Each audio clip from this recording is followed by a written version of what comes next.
because we are very fortunate to have Dr. Mirzan Hassan, who is the leading political scientist in Bangladesh, and he has done extensive work on these issues. And we also collaborated quite a lot. We have actually jointly published some very interesting books. So this lecture series is actually organized and with the idea of popularizing the concepts of political economy in Bangladesh. We have an understanding that the discussion or the discourse on political economy in Bangladesh is not that strong, and that's why that is the kind of urge that we should have a dedicated center to promote these ideas and have a regular discussion and a regular kind of sharing of ideas and thoughts, so that some of the very fundamental issues related to the development in Bangladesh, and not only in Bangladesh but also in South Asia or beyond, through the lens of political economy, we can have a better understanding. I again thank you all, because I think I'll be listening to this very important topic which Mirza Bhai is going to present here today. I know that through online and through Facebook too, there will be many international participants who will be joining and who will be listening to the discussion. That's why I have requested Dr. Mirzan Hassan to deliver the lecture in English. Maybe in some cases, if he feels, he can cite some examples in Bangla, but I think mostly it should be in English. So over to you, Mr. Bhai. Thank you for giving your very valuable time. I think this is going to be a fascinating session. Yeah, thank you, Salim. It's a privilege to speak here in front of so many young people, students and scholars. So you're getting the PowerPoint. Okay. Well, the ideas that I'm going to talk about today, to discuss, essentially written by two economists and one political scientist. So not Douglas is there, and then Weingart, I can't remember his first name, and then Wallace, I think John Wallace. So Weingart is the only political scientist there. And I'm sure some people are aware of, the trajectory, intellectual trajectory of Douglas North, Nobel laureate in economics. I think he got his Nobel Prize in 1992, if I'm not mistaken, for his book on the institutional economics. And he has traveled a lot from his initial idea. He was a very mainstream neoclassical economist. His earlier work in the early 70s was essentially on history, economic history, written from a neoclassical transaction cost analysis. Then he moved on to, later years, he moved on to more and more into the institutions, became more heterodox, and with his the book that he wrote on the institutional economics back in early 90s, he has, I would say, qualitatively moved away from the neoclassical framework towards more very open, very heterodox institutional economics of issues of class, status, society, politics, ideology together. And with this particular book that we are discussing, a particular theory that I'm discussing, that he co-authored with Barry Weingast, now I know the name, first name, Barry Weingast, and then John Wallace. A lot of mainstream economists will, after reading the book, will think that North has abandoned economics altogether and has moved into the more political economy in the sense of politics and sociology and cultural studies and so on. It's a lot of stuff on history, on ideology, norms, values, and so on. I would personally put this book more towards Max Weber, who was a famous sociologist. Max Weber's concentration is on status, on also class, not in a Marxian sense, and issues of power. So power that has been discussed here is closer to Weber, but they have done a critique of Weber, which I'll discuss a bit later. So that's the intellectual.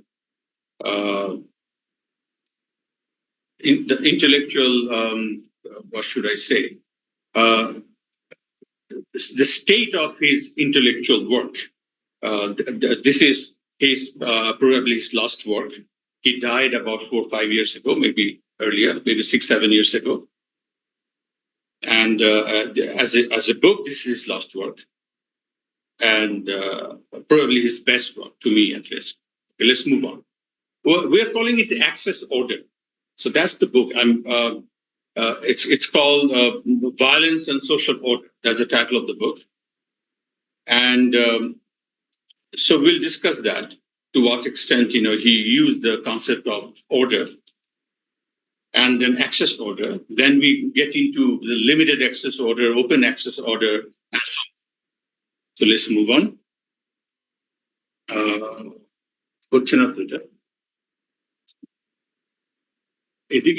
Down.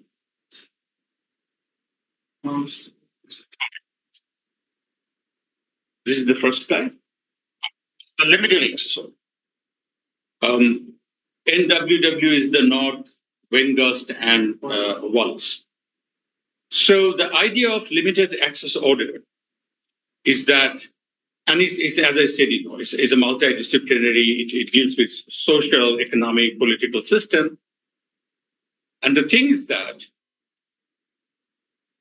the history moves, or a country's development, if you pose it in a very narrow way, a country's trajectory of development, the nature of development, the transition towards some kind of development, however we define development, they have a particular way of defining development, of course, which is quite mainstream, that you need GDP growth and so on. The way development is defined in a mainstream economics, it depends on to what extent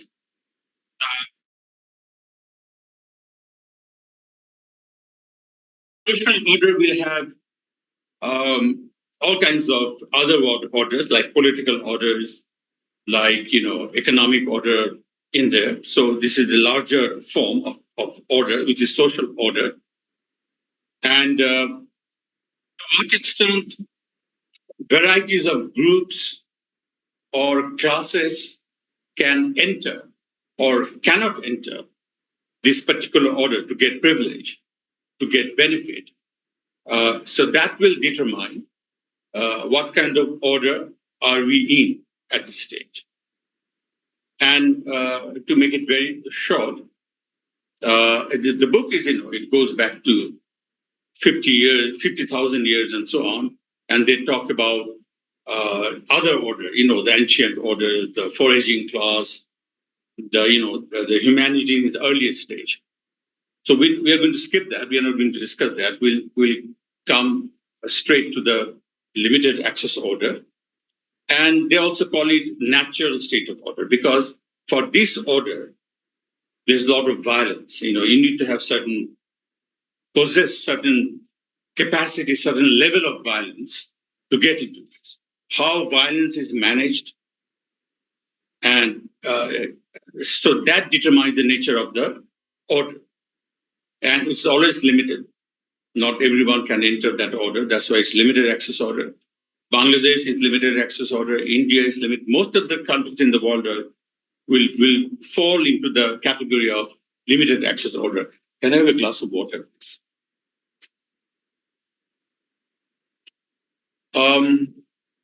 So the access order, if you look at the last bullet, they're talking about that the limited access order is a natural state because it appears to be the natural way for societies to solve the problem of violence. Okay, according to them, the extent of violence, the nature of violence, how society, the elite class, manage that violence, taming it, putting it under some control, those kind of things, is as natural as the evolution of society, of humankind. So that's why they call it natural state at the same time. But we'll talk about limited access order. Yeah.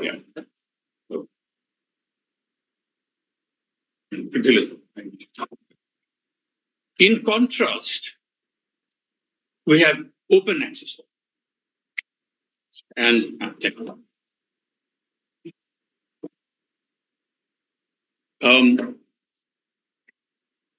as I said that in the last few centuries, if you think of the modern world, modern civilization, very few countries have moved away, have advanced from the old order, limited access order, towards open access order. They're going to define it open access order. So if you look at bullet 2, the open access order is a state of a country or a nation where access to economic, political, and social organization, including the freedom to form them, is open to all individuals who qualify as citizens in the society. Citizens, okay, and where citizens comprise most of the population. I'll explain that, what they're talking about here. The ability to form organizations at will is necessary to sustain thriving competition in both politics and economics. You have to remember that these orders are typologies. These are ideal typologies. Each and every country will be situated somewhere near the limited access order, some at the very early stage of limited access order, and we'll talk about it. What are the early stages? Some will be, kind of in between. Some will be moving away from the limited access order, but still within the limited access order. And there are, mature limited access orders, semi-mature limited access order, and so on. So these are ideal constructs. These are typologies where no country will be 100% this. Because if I say this particular country is 100% limited access order and particular country is 100% open access order, then someone can easily find, mistakes in my descriptions. Okay, this doesn't fit with that country, with the real history of the country, the real politics of that country. Okay, you can find deviations, you can find, not exactly. So no country. So United States of America is open access order, and Douglas North and his co-authors, they actually mean that United States is more or less into the open access order. In most of the European countries, advanced European countries, Northern Europe particularly, they will be in the open access order. But you can find a lot of problems, because in the open access order, if you can see, there is freedom to form organizations. There are people who would be considered as citizens, are nearly universal, and so on. But you can say, what about the blacks? Okay. What about immigrants? What about these? Lots of problems. What about this kind of class inequality? What about some classes, some elites in the United States are much more privileged than a common US citizen? The billionaire class, the multimillionaire class, they have control over the politics. Okay, so you can come up with lots of questions which will contradict the categorization as open access. Their answer would be, the author's answer would be, okay, they are approximating, and they're not 100, and they took long time to evolve. In fact, in this book, they're talking about even in the 50s, United States may not be considered as open access order. If you remember, the blacks were not citizens; they didn't have the voting power in the US, and probably by 1920s or 1930s, the women got voting rights in the US, also in the UK. So they wouldn't fit into open access order. All right. So it's always an approximation. It's always that, okay, fine, this is the ideal model, and some countries are moving towards that, some countries are not moving towards that. And when we talk about, countries individual examples, and then later on when we talk about Bangladesh in details, then you'll see it's become so difficult. And this is from the book. All you see here. These are copy and pasted, not from the book, but from other writings by these authors. Most of the materials are from a World Bank document that I've copied and pasted. It's not my language. And some of them from a journal article that they themselves published. Okay, so when I talk about Bangladesh, then it's from my paper that I've done on Bangladesh, looking at Bangladesh from this lens, from this limited access order. Then we'll see when we get into Bangladesh that it's so confusing, because I did this research back in 2012. Okay, it was a commission research by the ECID. That was a program with the Manchester University at the time, and they commissioned this article to me to come up with a Bangladesh political economy from the lens of limited access order and from political settlement. Political settlement is something that I'm not covering today, but I'll probably mention here and there. That's a altogether different theoretical point, very close to. And personally, I'm more my intellectual propensity is more closer to open access order, right? From the limits order, access order theory, which I find more complex and more realistic. Anyway, so the open access order, which I have discussed. So this is the ideal model of where you have liberty, you have citizenship rights, where you have freedom for anyone to form a political party, to form a business organization, and do whatever they want. There will be no barriers. But in limited access order, there will be barriers. That's why it's limited access. Some people will get it, some people will not. Okay, that's why it is limited access order, to put it very simply. In politics, if you look at bullet 3 here, competition arises at several levels, including organized political parties that vie for political control and competition among groups, constituencies, and regions that vie for political influence. In economics, competition arises from organized forms. So in the open access order, competition is the keywords. So both in the political realm and also in the economic realm, competition is there. You're allowed, the ideal model of market competition. Political competition, market competition, they coexist. And one of the core idea of these authors is that you cannot have a vibrant economic order or a market competition if you don't have free politics. Okay, so they're together, and they constitute a kind of they complement each other. They constitute a whole, and they're balanced. Okay,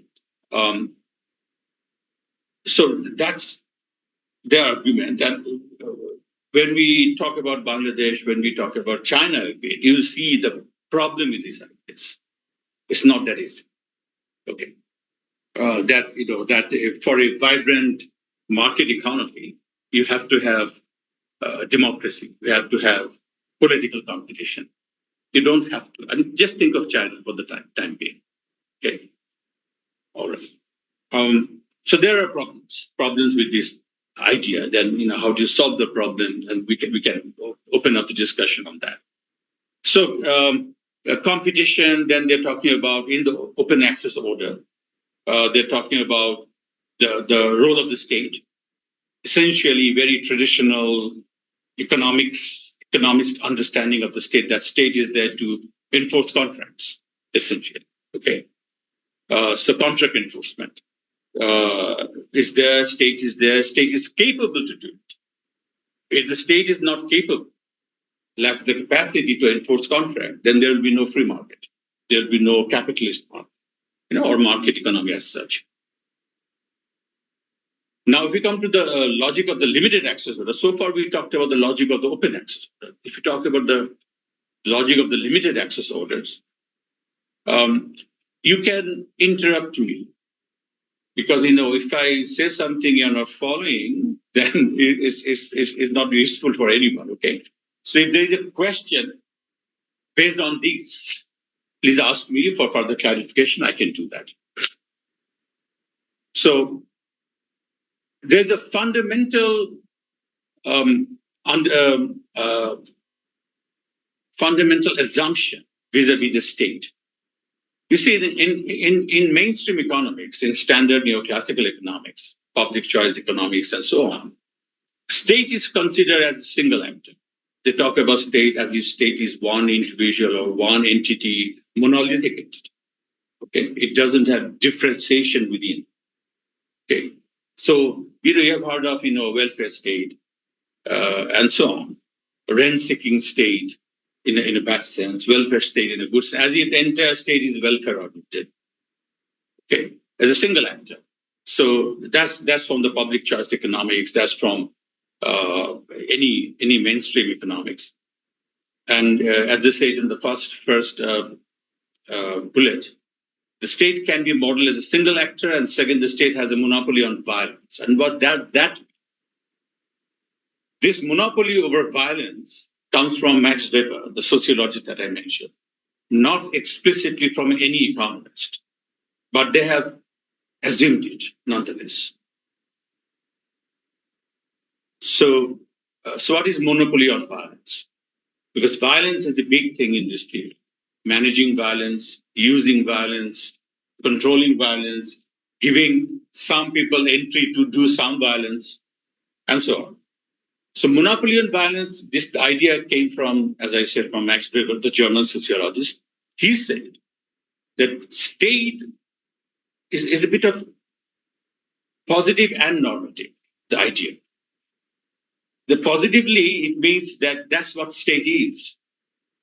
Okay, if you look at a very capable, efficient state, which can control society, which can manage market efficiently, it has monopoly over the violence. And normatively, the Weberian would argue that the state should have monopoly over violence. Otherwise, there will be chaos. So what is this? What is this idea? A police officer can arrest someone, and if that particular individual is, say, a criminal, is a robber or whatever, or a violent thug or whatever, police can grab that person, can physically can harm that person if that is required, and can arrest that person against his or her will. Okay, so I'm violating someone's will here. I'm forcefully taking someone to the jail. Okay, that's violence, isn't it? Because when we talk about violence, we immediately think about bad things. Okay, that's why Max Weber is using the word legitimate violence. Violence which is legitimate. Okay, not illegitimate. So, a one citizen harming another citizen physically, violently, is illegitimate violence because that person doesn't have the right to do it. But police, by constitution, by law, has been given the power to arrest someone forcibly, without his or her consent, will, and take him, put him in jail. Putting someone in jail is violence again. Okay. So the Weberian idea of state is that state should have only that legitimate monopoly over violence. Monopoly is very important. It cannot be given to other people. Okay, only state should have. That's why it's a monopoly over violence. Okay, so for the human rights people, when I say these things, they don't like it, feel very uncomfortable. Violence, states, why states should do violence? Violence is a bad word, but we shouldn't think it in that traditional way. We should think that this is, let's call it force or coercion. Just another word for it, coercion, force. The monopoly over legal, over legitimate force, legitimate coercion. Okay, state can do something that despite my will, against my will, and so that's very important. We'll come to that. That's very well. So two things over here. One is state is a single actor, unified actor. There is no differentiation within the state. There are no, nothing. It's a one state given. So Mancur Olson, famous economist, he talked about stationary bandit. North himself in his earlier phase, as I said, when he was more neoclassical, he talked about revenue maximizing state, along with Margaret Levy, the names are here, the revenue maximizing monarch. And the standard theories of rent-seeking of Buchanan, Tollett, and Tulloch, and Tollison and Tulloch, these are public choice economics. Okay? They talked about rent-seeking. These all assume that the state is one unified actor. Okay? And they have the monopoly over violence. So think of the idea of stationary bandit and roving bandit. I'm not going to talk about when I go to Bangladesh because I'm leaving that out. So let me finish it here. His idea, this Mancur Olson's idea, that if he's giving the idea like a mafia, like a bandit. So if you have a bandit, a mafia group, a mafia family in a town, which is local, okay, that family lives there, and it takes, it extorts money, forcibly takes money, toll and all kinds of stuff for protection from the community, from the local community. So that particular bandit or mafia family becomes stationary. It's there. It lives there. It takes money, and people, the members of the community who are forced to give money to those people, like Chadabaji. They do it because they are forced to do it. It's a paki bird here. Okay. So they're forced to do it, but they know how much this particular bandit will take. And we also know as a community member that this is the only person that we have to give money. Okay, not another family, not another. So this is a stationary bandit, local bandit. We know how much to save money for that person. I'm doing some kind of business, and I have a calculation how to make profit, and I have a calculation of costs. So I consider giving that bandit, that thug, certain amount of money. That's part of my costing factor. Okay, so I'm not, I'm not surprised. All right, now imagine that particular community doesn't have one single bandit family, rather several bandits who come and they rob, they take money, and then they leave forever. Then another bandit comes and robs. So you don't know. These are roving bandits. All right. So problem with the roving bandit is that you don't know how much money you have to save to give it to the bandits, because you're helpless. You have to, because they are otherwise you'll be ruined. Your life will be threatened, and so on. So that becomes a problem. Okay. So this economist, Mancur Olson, he was talking about essentially corruption, state corruption and extortion by the state. So He was essentially saying that if a particular state acts like a stationary bandit, then it's okay for the citizens. Citizens would know, how much to give to the bandit, and they would know, well, this is the only source. So they can predict their business planning and all kinds of stuff. And it's also property rights, which is predictable. A good governance for the for the for the business people, for the community members. But if the state has no control, state has different elite factions. And sometimes, you give money to this faction coming from there and then to another faction, and you don't know, you cannot predict. And state doesn't have the monopoly over this, banditry. Then it's a problem. Okay. So he preferred stationary bandit over roving bandit. So if the state has to take money, through taxation, whatever, if there is one state taking money, then it's fine. So that idea of unified state, again, coming back here. All right. Now, they are challenging this, not Weingast and Wallace. They're saying that they don't think in this way, as state as a unitary actor, as a single actor. Okay. As you can see in Bullet 3, they're talking about, some theorists, they talk not about banditry or forcible extraction of money. Some theorists talks about welfare state. As you can see, benevolent social planner as a single actor. And if you have one single actor, there is no collective choice problem. People who are aware of welfare economics, there are a lot of collective choice problems. How do we aggregate interest and so on? It's automatic, it's given. Because state has a monopoly over violence, and also by virtue of benevolence, does not use violence for destruction or expropriation. The state, which is a benevolent state, kind state, will not extort. They will provide money. They will, provide welfare to the citizens, and they are able to do it because they are the single authority of doing it.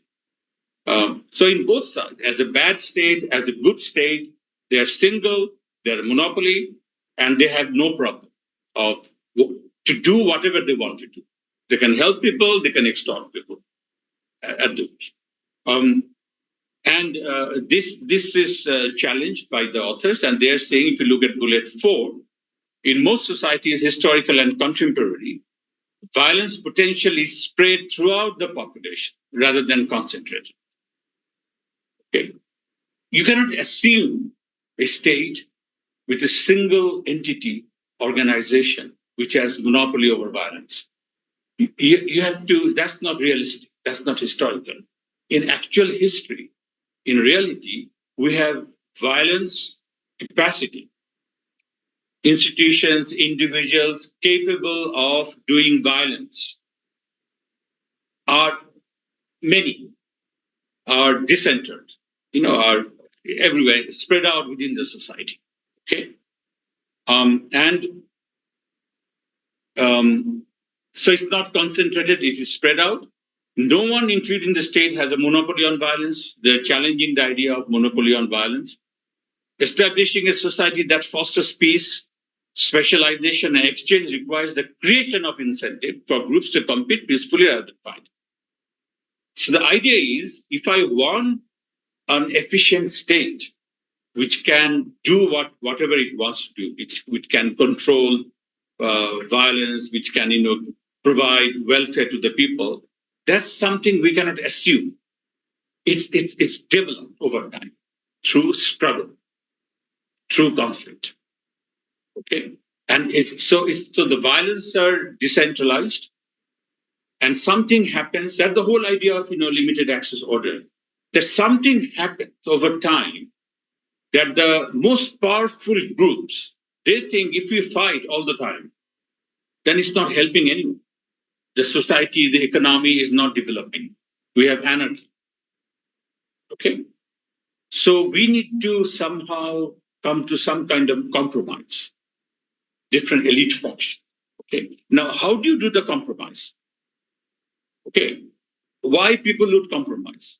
If I have, imagine, some people have out of 10, 8 power, some people have, some groups or individuals or groups have, power as 6, some can have 4, some can have only 2.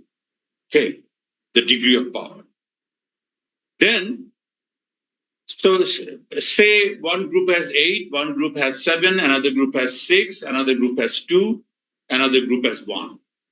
Now, to form a stable coalition, which is the state at the end of the day, we can exclude the groups with power 2 and 1. They're easy to exclude because we are more powerful. It's difficult to exclude someone who has power 6. The 8 and 7 together will not be able to prevent 6 from creating problems because 6 is a major power out of 10. But to exclude 2 and 1 is okay. So somehow, through interactions, looking forward, long-term development of the society for their own survival. If they fight with each other, everybody will be ruined. There will be, it's a self-destruction strategy. Think of in any country, these are not theoretical things. These are based on country and experience. Think of, Somalia at one point. Think of Libya at this moment. There are several factions in Libya now. Libya doesn't have any unified state at this stage. It had when Gaddafi was in power.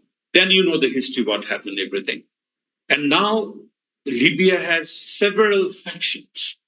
One backed by Americans, one backed by French, one backed by Russian, one backed by Turkey, one backed by Egypt. Multiple, interests. Okay, they get money from there.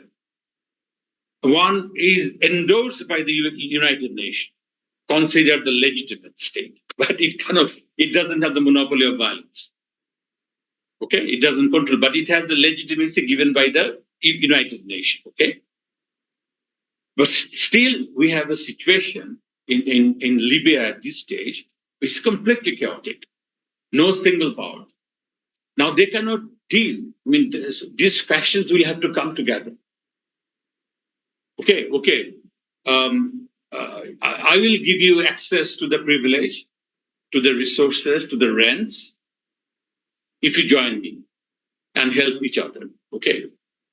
And not everyone will join. Then, if the majority of the powerful groups, they join together, they can somehow control the other ones.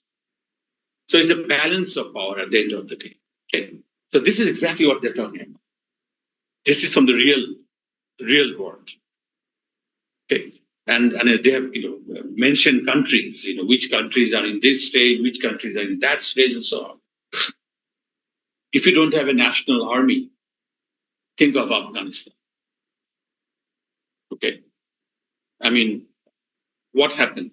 With the American help, the government in power, they tried. They used violence against the Talibans and other tribal groups. But Taliban's power, for whatever reason, is tremendous and the strong resilience. They fought. You kill one Taliban, there's 10 Taliban being recruited immediately. So the Americans couldn't even wipe them out. So at the end of the day, America fled. You remember that stage. Okay? They fled the country in one evening. And their client state, the guy who was in power, what was his name? Forgot the name of the president. No, after Ashraf Ghani. He also left, apparently with bags of dollars. So they couldn't develop an order which is stable, which is mature, because they couldn't sort out this problem of the violence or having a monopoly. Afghanistan is a country now, Libya is a country now which doesn't have monopoly over violence by one entity. The violence capacity is spread out among many factions. That's why they don't have a state like a Bangladeshi state, like an Indian state. Think of our neighboring country, the Myanmar. They're also going through that kind of disintegration now.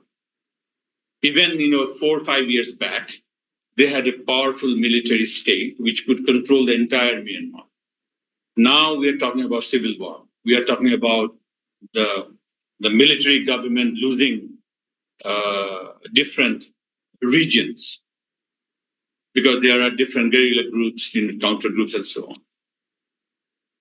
This Myanmar government is now moving towards some kind of disorder. It used to be limited access order, but now it is moving towards fragility or fragile. We'll talk about that. There are various things like that. Yes, please. State, although it's not recognized by the international countries, but it still has the monopoly of one group power. At this stage, yes. At this stage, it has moved. It is better than what is to be. Okay? But still, no. Still, there are ISIS groups working there. And it because of his, control over violence, control over population, I would say it is better than the Ashraf Ghani government. Ashraf Ghani government didn't have that kind of control of entire territory, but the Taliban have. Okay, but Taliban's problems are different: lack of legitimacy, global legitimacy, and so on. Okay, so but you're right; it's better than the Ashraf Ghani state, I would say. It sounds funny, but actually, if you use this theory, current Taliban state is better monopoly over violence rather than Ashraf Ghani, which had less monopoly over violence. Okay, so you think in that way. I think I've covered this entire thing so far. Let me move on.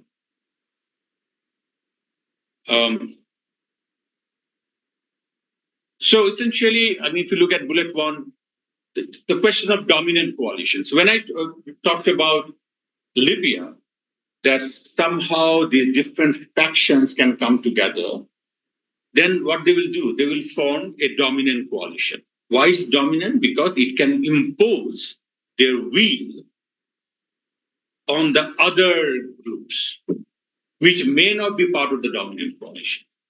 As I said, not everyone will be accommodated. You will be accommodated based on your violence potential. As I said, if your violence potential is 6 and above, then we'll consider it. If your violence potential is 4 and below, we won't consider it. Because you're not going to do anything. We'll try to suppress you. We'll try to destroy you. So that's why it is called limited access order. Not everyone will be accommodated. Okay.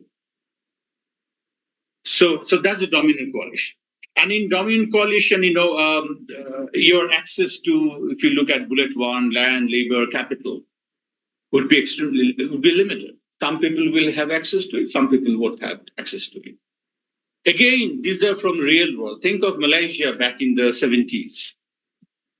Malaysia had this problem, the heavy fragmentation. They got liberated and all, but they had 3 distinct ethnic communities. The largest ethnic community was the Malay, the Muslim Malay community, which essentially all the prime ministers and the people are from the Malay community.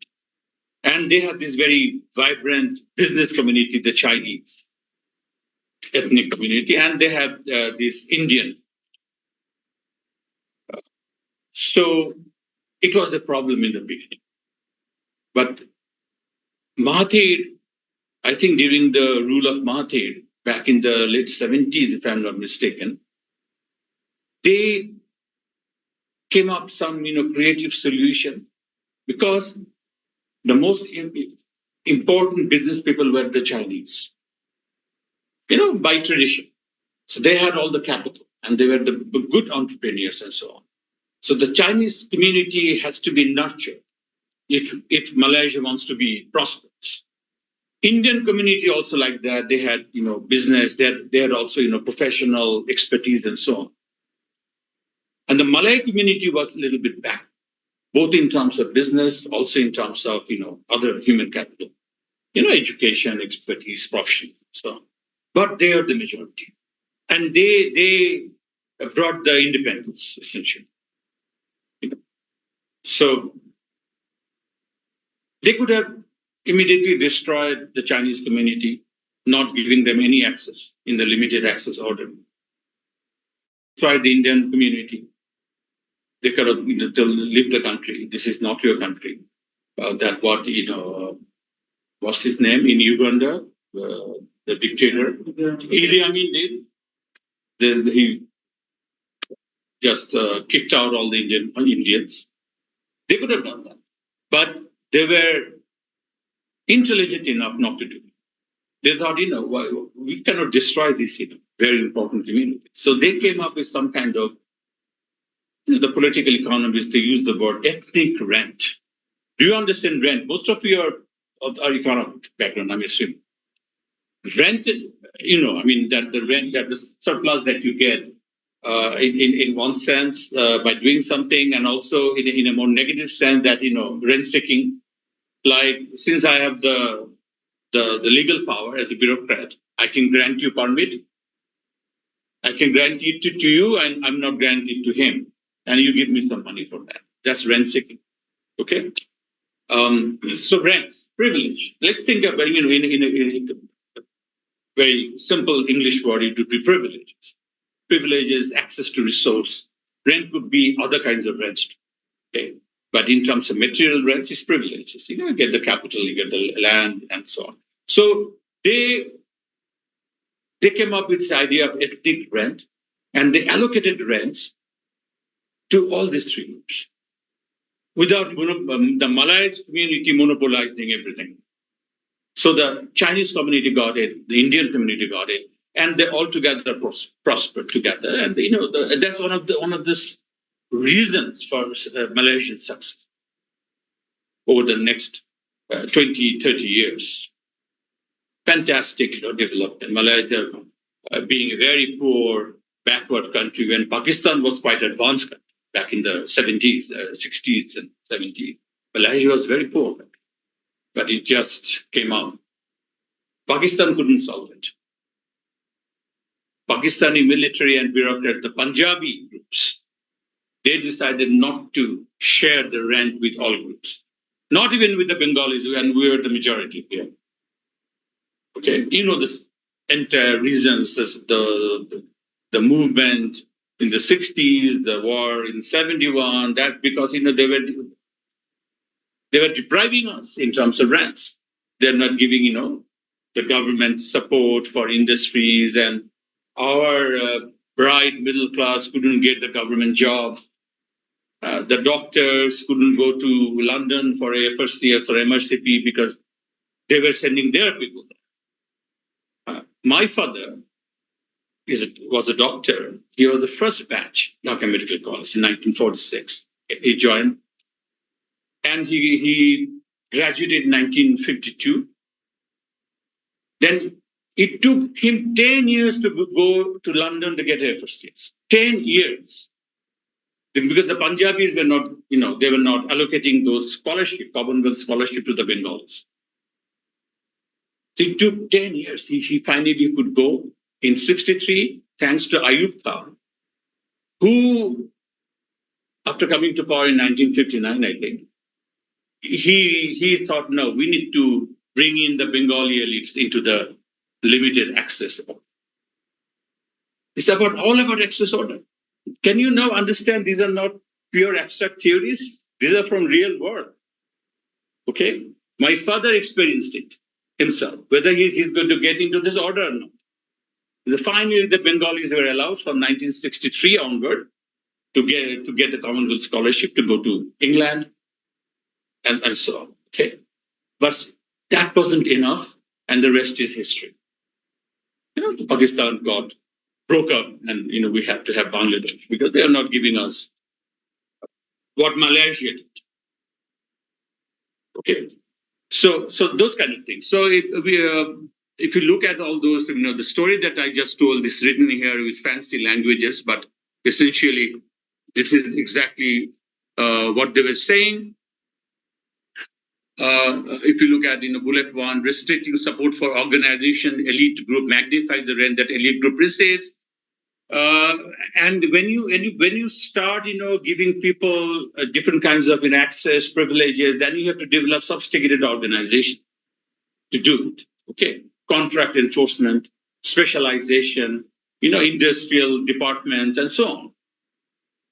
So it becomes more complex. So if you look at bullet two, sophisticated social organizations, because you have to make agreements. Those agreements which has to be credible. Okay, people will have to believe it. It has to be backed by government promises and so on, and there has to be contract, and so on. But again, not everyone will get it. Some will get. So certain groups of people. When you come to Bangladesh, you will see why some people get it and others cannot get it, and so on. Then, if you look at bullet three, if you start,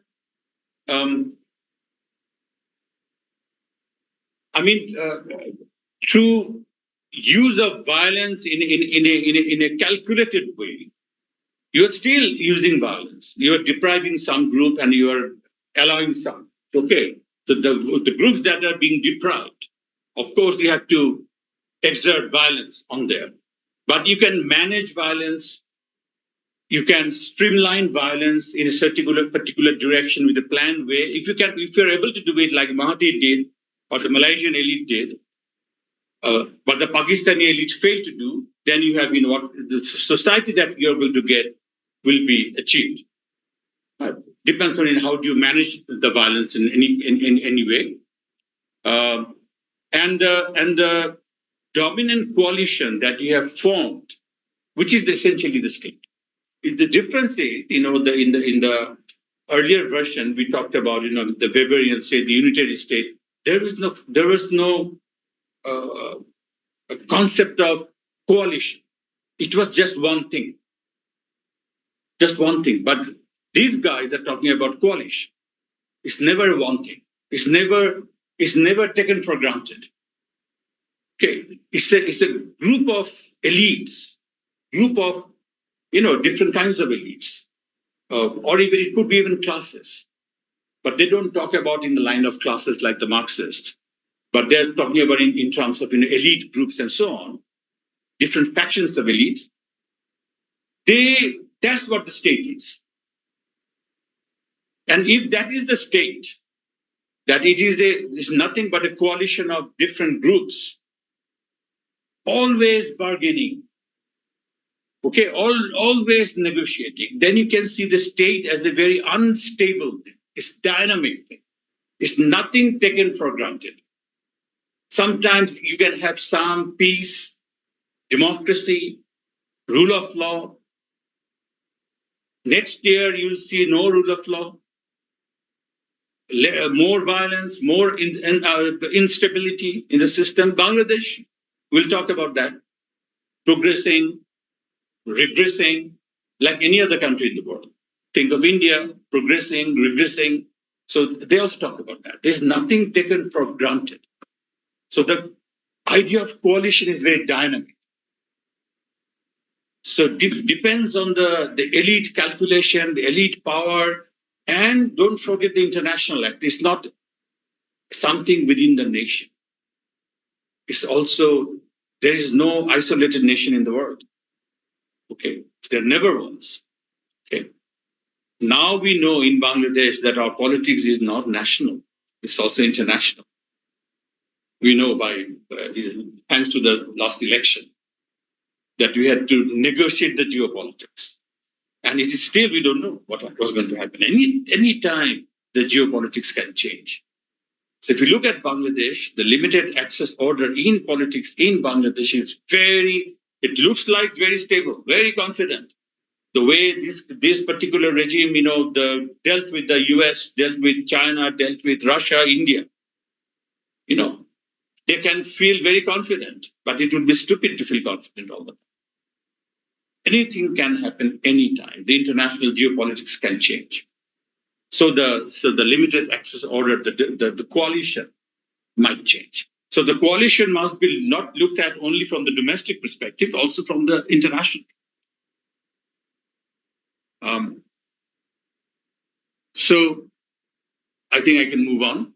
There are a lot of stuff here, a lot of fancy words, but what I'm saying is the gist of it. All right, you can read up later. Okay, now we can think of continuum in limited access order: fragile, basic, and mature. Okay, this is, as I said, this theory is kind of a bit of an abstraction, creating typologies to understand, okay, exactly where the country is. If I say this country is limited access order, that would be an incomplete scenario. What kind of limited access order? Are we like India? Are we like Turkey? Are we like Thailand? Or we meaning Bangladesh? Where are we? I mean, where do I stand in the limited access? Definitely India, Bangladesh are not in the same level of limited access, or for that matter, Turkey and Bangladesh. Okay. So for that reason, we need to differentiate even the limited access order. So the first is the fragile one. And the differentiation is done if you look at bullet 2, the differentiation is mainly in terms of who has access to violence and of the sophistication and variety of organization within the state and external to it. So who has most of the violent capability? Who is the most powerful, in plain English?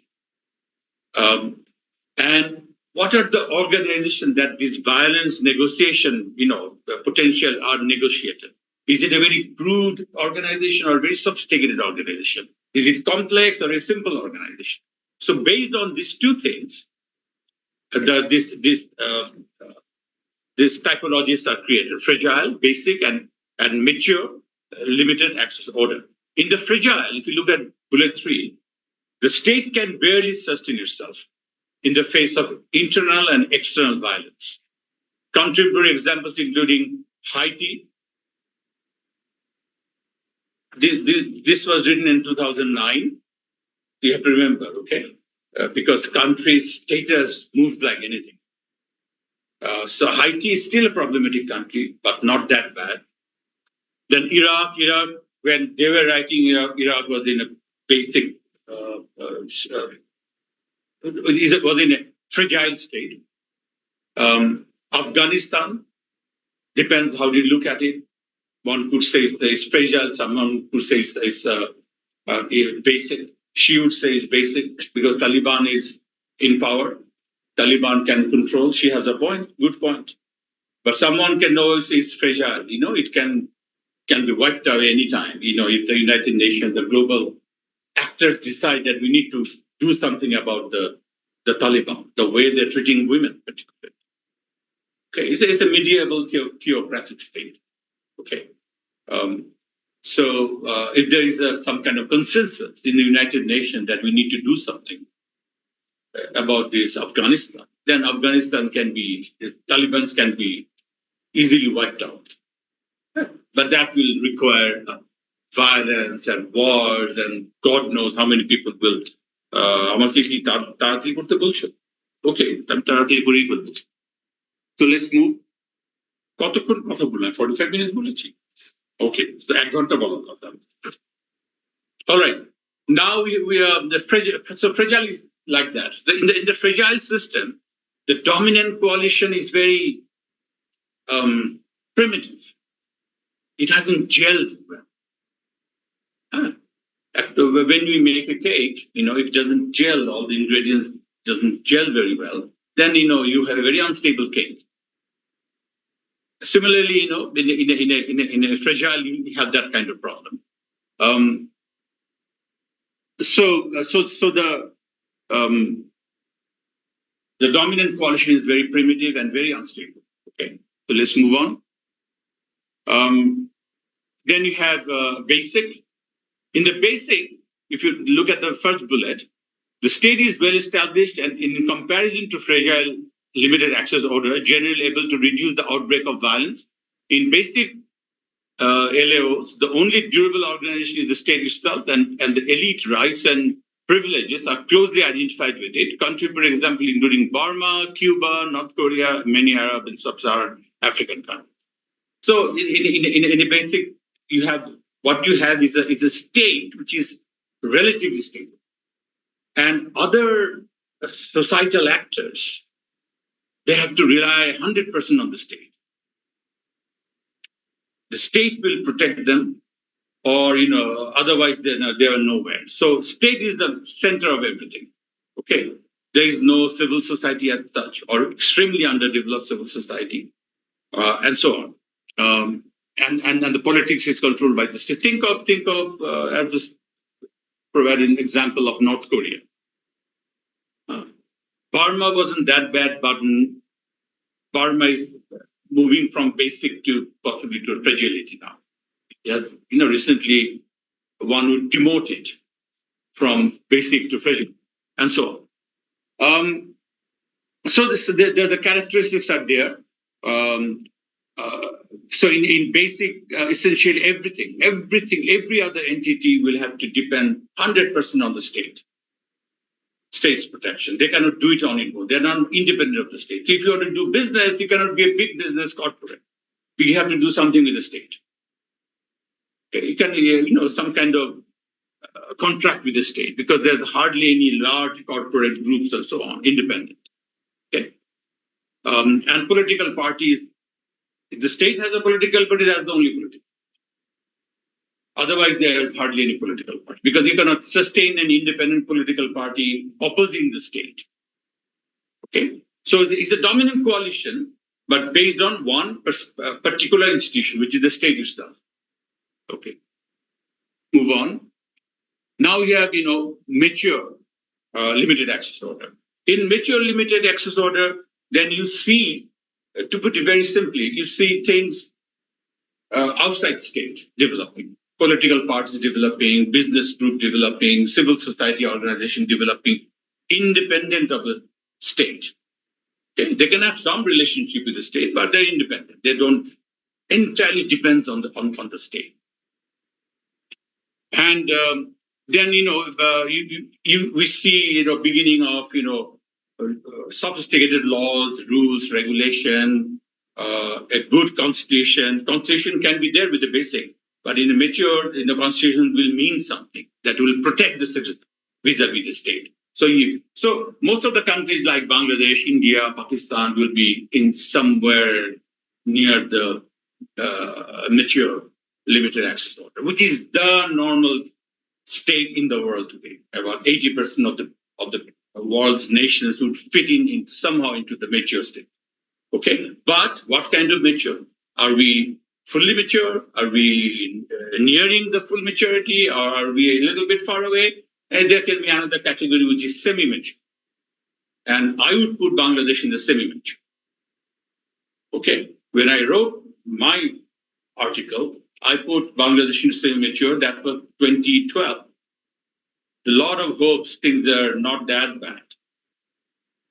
Okay, we had an election which was free and fair in 2008. And then the political parties were viable. BNP had its strength and all kinds of stuff. Okay, things got worse right after that. Now, if I say, my characterization of Bangladesh being a semi-mature, I would say, no, we have gone back. We have reversed, we have regressed more towards basic. Okay, and that can be another lecture series on that. I've been doing some work on the dominant party state that Bangladesh has become. What does it mean? When you go outside competitive party state, then you become a dominant party state, one state de facto calling the shot, and so on. There are lots of theories, but let's not get into there. But that's the whole idea. So there are a lot of, I cannot get into the details of this. What happens when you have a mature limited access order. You have, independent organizations, business, civil society blooming, media, and so on. The way we understand liberal democracy. So it's approximately liberal democracy. There are other nuances. We can talk about that later when we discuss. There are countries. One thing that they've made clear that it's not a teleology. Look at the word, the teleology. That it has started from from fragile, then basic, then mature. And this is the normal progression.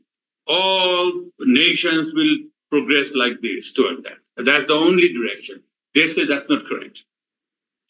There is nothing, we are fated, that we are now this, will move towards better one day.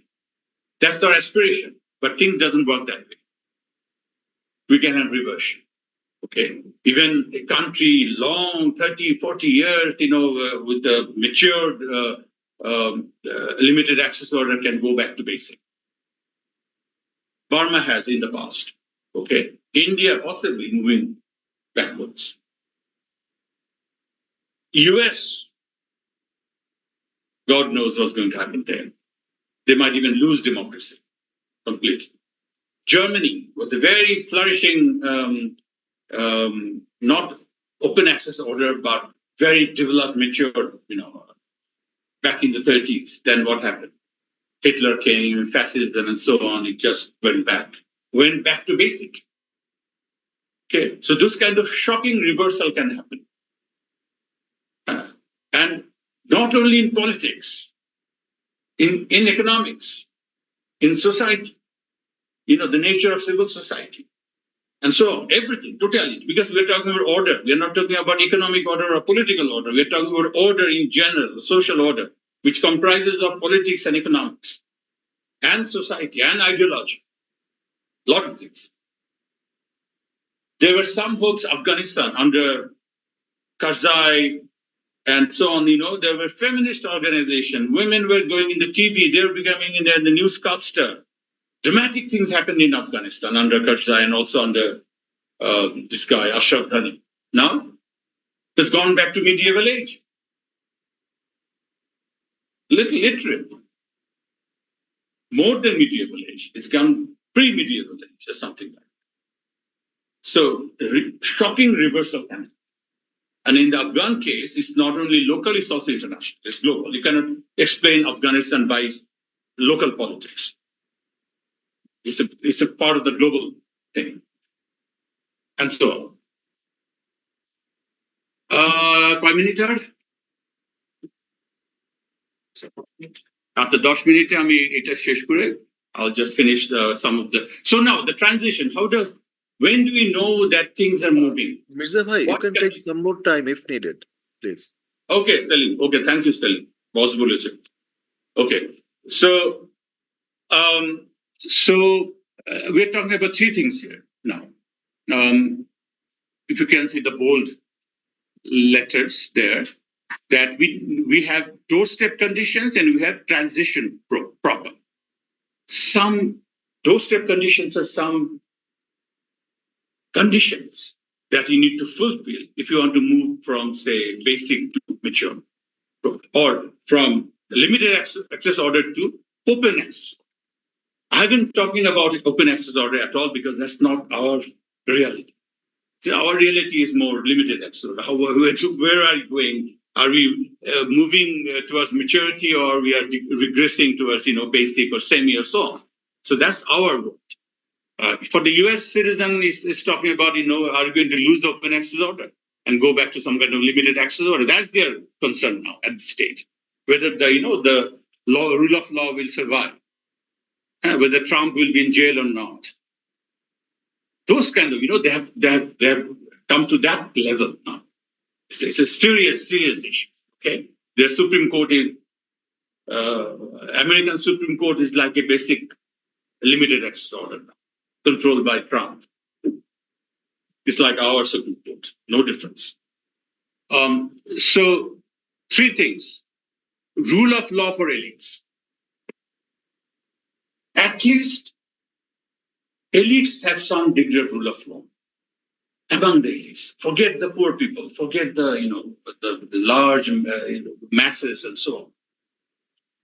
At least the elites can afford to have rule of law among themselves. Okay, BNP leader, if you are allowed to say this, I'm not going to put you into jail. Okay, that's rule of law for the elites. Okay, or some business group seriously threatening the government-favored business group is not going to get some kind of problem from the government, cutting off bank loan or this or that. You know what is happening. You know what has happened to the Islamic Bank. Pure political. You guys know that, okay? So that's not rule of law among elites. So rule of law among elites, that elites, at least elites will get some justice, some access to law. Elites will be protected by the law, by the court. Okay, that is the minimum that is needed if you want to move from semi-mature limited access order to mature access order. Forget further advancement, open access order. Then you need rule of law for not only elites, more than elites. Right? It has to expand further. So that's what. Creating the perpetual state. The state, company, corporation, NGO, they are created by human beings. And essentially, they are created by human beings. There is an owner, there is a founder, and so on. But if that individual dies, then who is the owner? Okay, so in a matured limited access order or in open access order, there will be rules, regulation, law which make these entities, whatever it is, NGOs, business corporations, state, anonymous, impersonal. People might die, people will change, go away, okay, they will retire, whatever happens, but that entity will continue to function without those people. We can think of Bangladesh bureaucracy as such. Bureaucrats will retire, okay, secretaries will retire, but the public organization, the public administration there will be new people, okay? So this particular bureaucratic entity doesn't need this individual or that individual. Think of corporations, think of business groups in Bangladesh. Is that true? Disaster. We don't know what's going to happen to Beximco. We don't know what's going to happen to Transcom. Because we haven't sufficiently moved from private corporation to what is called corporate governance, which is anonymous, which is impersonal, with the shareholders, with separate. I mean, individuals can go. Think of an American corporation. There are so many shareholders, and there is an autonomous management body. If the family dies, who actually created the business, doesn't matter. The Rockefeller Foundation will survive with the Rockefellers. Okay, so that's something that when you have impersonality, then you have a perpetual state. The NGO brag from the father to daughter to son. Then what happens after that, we don't know. That real control, the anonymity, the impersonality, the BRAC NGO couldn't develop, not yet. This time, it somehow survived because there is a daughter, there is a son, and there is a son-in-law. What happens, when they have to leave? What happens after? We don't. See, they haven't sufficiently created the corporate, impersonal, and body. So that's what is perpetuating. So if we want to move from from semi-limited access order to mature limited access order, we need to have perpetuity. You need to have more and more corporations which are not dependent on the family. Okay, this is true for the state.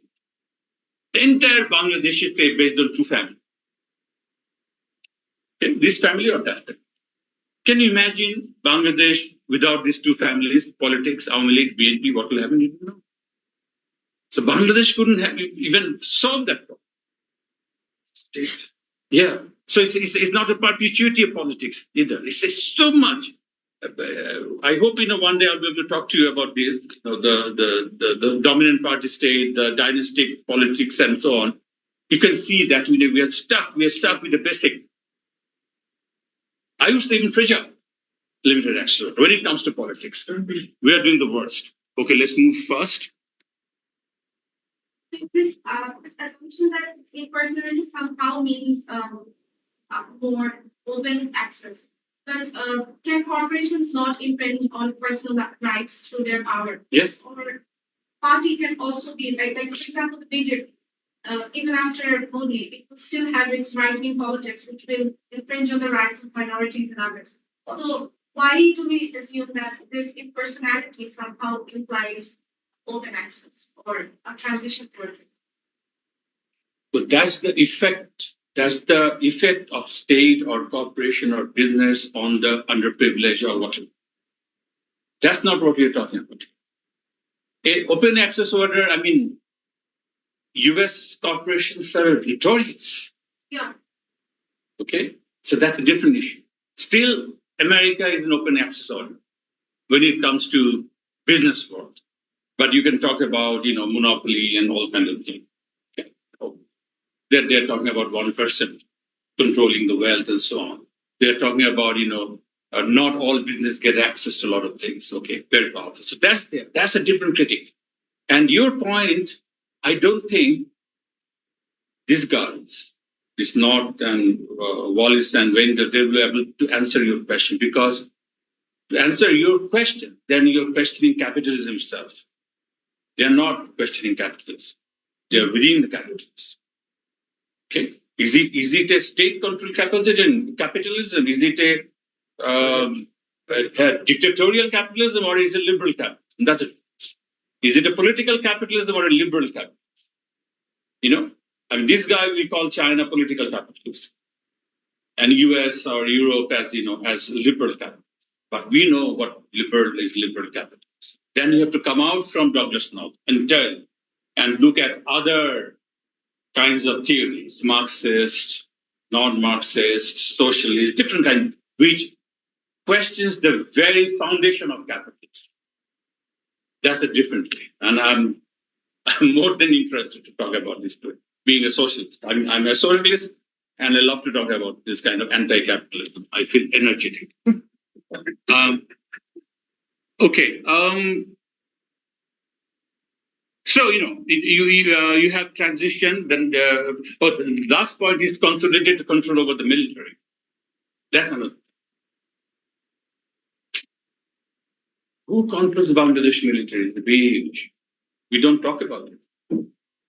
But there is something going on between the current regime and the military that we feel so confident. And the opposition knows it very well. Okay, but they don't talk about it. The stuff that you can talk. You can talk about police, that's become common sense. Police is Awami League. We all know that we are publicly we talk about this. But with the army, we are hushed. We don't talk about it. Okay, but these are the issue. Is the army totally independent? Hopefully they are totally independent. We don't know. But people have concern about it. Okay. So in Burma, in Malaysia, in Myanmar, army is obviously part of the story. They are not independent. In Pakistan, Bangladesh cases, we don't know. Could be or could be not. We don't know what's happening. In Pakistan, there is a blatant, you can see the army has a position. So in Pakistan, see this particular thing, consolidated control over the military, it's clear the state has no control over the military. The military controls the state. And then you don't have rule of law. Then you're not moving anywhere. The Pakistan is stuck.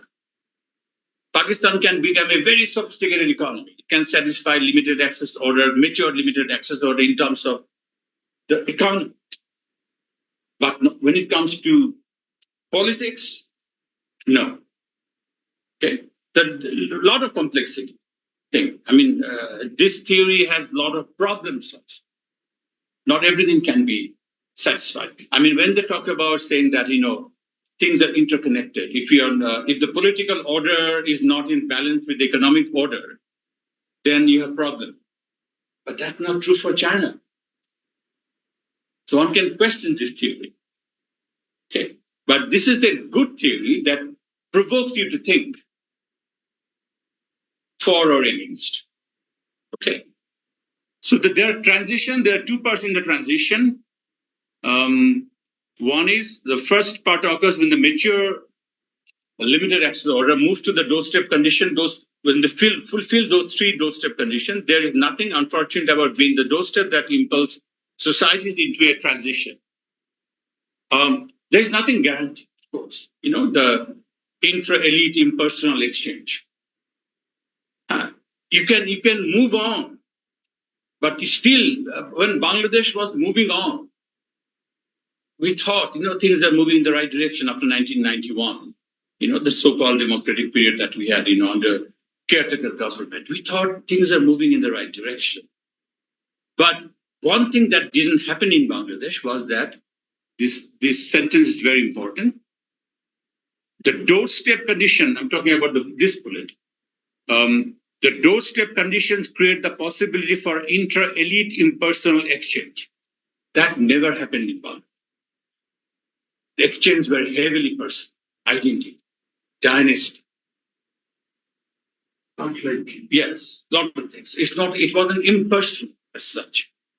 And the second part of the transition occurs when intra-elite relationships are put on the impersonal basis of citizenship, when each elite possesses his or her rights simply because they meet certain impersonally defined requirements.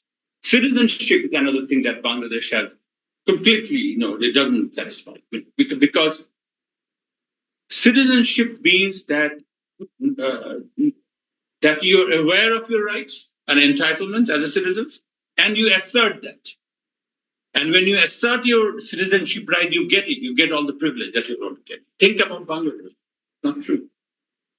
When we ask Bangladeshi people, we continuously do surveys at my institute at BIGD. What's your relationship with the state? 75% would say state is my patron, Baba Ma, Bon, Bhai, all family terms they use, Ma, Baba, like parents, and benevolent Murubbi. It's a benevolent patron. That's the word we're using. That's what state is. Only 20-25% people are saying that state is my representative, which is the answer for a citizen. Okay? Now, you can say, is that ignorance or is something that's being reflected because this is the way state has been behaving with us as master? Good master or bad master? Kind master or unkind master? But master. So people see that. And people then figure out, okay, fine, this is my relationship with the state. Okay. So this transition in Bangladesh hasn't happened. It will be equally true for many, many developing countries. And if I say the way people blindly support Trump in the US, I think it's equally true for US. The way they are saying that Trump is a savior, Trump will give us, the freedom that we want. Okay, so we can even question countries that have been democratic for 300 years. So things are very complex. I think I can stop.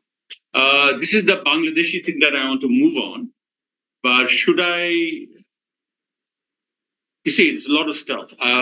But can I show this now, this table one from my paper, soft copy? Now, after discussing it, I'll stop, then we can open.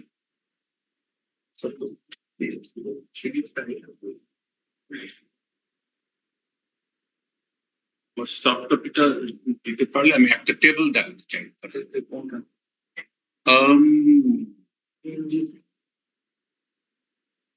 Yeah. Let me see if I can get it. কোথায় আছে যে টেবিলটা মনে পড়ে? It's in the main text. Eighter arekta. Let me go to the file. I think I'll get it soon. No. The matrix. There's a matrix. Not this one.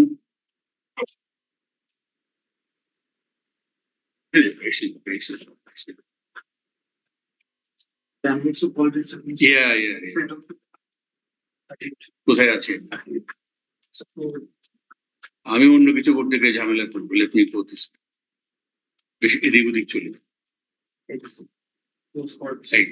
আচ্ছা, এইখানে sorry, I'm supposed to speak in English. So if you look at it, right. So this column is about, what domains are you talking in politics? And remember, this was in 2012. Yeah, it was constructed in 2012. And at that time, in the politics, the management of violence by semi-mature limited access order. Now I seriously consider Bangladesh as a basic limited access order, not even semi-mature. So broader polity means the politics, the political order, reasonably accommodates nearly all potentially violent enforcers with legitimate politics. Meaning that, all the political actors believe in the system, they take part in the system, and so on. They are not violent. Is that true anymore? No. They can't do violence, but they are not even trust the system anymore. They are not participating in the election. All right? And they were violent in 2013, if you remember. I don't know whether you remember. In 2013, the violence was extremely high. Awami League in one side and the Jamaat and BNP on the other side, an extreme form of violence. And that indicates that, the first point is not true for Bangladesh. Now, the dominant coalition has successfully managed, suppressed the anti-state elements, people who don't support them. So now we have relative peace, but that's thanks to the violent capability of the current regime and international support. Don't forget the international support. Okay. If you stay in this column, elite succession crisis generates violence that potentially threatens the settlement. That was predicted. Now it is true. The settlement that we had, that there will be election of caretaker government and all will participate, that's gone. Okay. So that's elite succession, how elite can succeed each other. That's, the true election. So now we don't have any consensus. It's gone. Anti-systemic violent enforcers largely managed. Probably still true. Bangladesh never had, and what is anti-systemic? People who don't believe in the state system. Like, it could have been say in India, they have Maoist insurrection, underground left groups. We had in the 70s, now it's gone. Okay. So we don't have that problem. Okay, now if we go to the trajectories, so where are we going? In 2012, I said we are regressing. Now I will say we have regressed, seriously regressed. Because in 2012, the crisis was there. In 2010, the caretaker government system was abolished. And then we thought, okay, this is going to be a serious problem. Okay. Now, but we have some hope. Something will come up, but now we know. Rule of law among elites are not consolidated, which is still true. High degree of personalism in political and public institutions, more true. Okay. So trajectories of semi-mature law towards maturity is not happening, is going faster in the other direction. Influence of global actor, very limited influence in general. In 2012, I could say that. Now I can't. Now I know India is so important. Okay. Significant influence in preventing military takeover and lending legitimacy to election by the international actors. Now we know, yes, they do.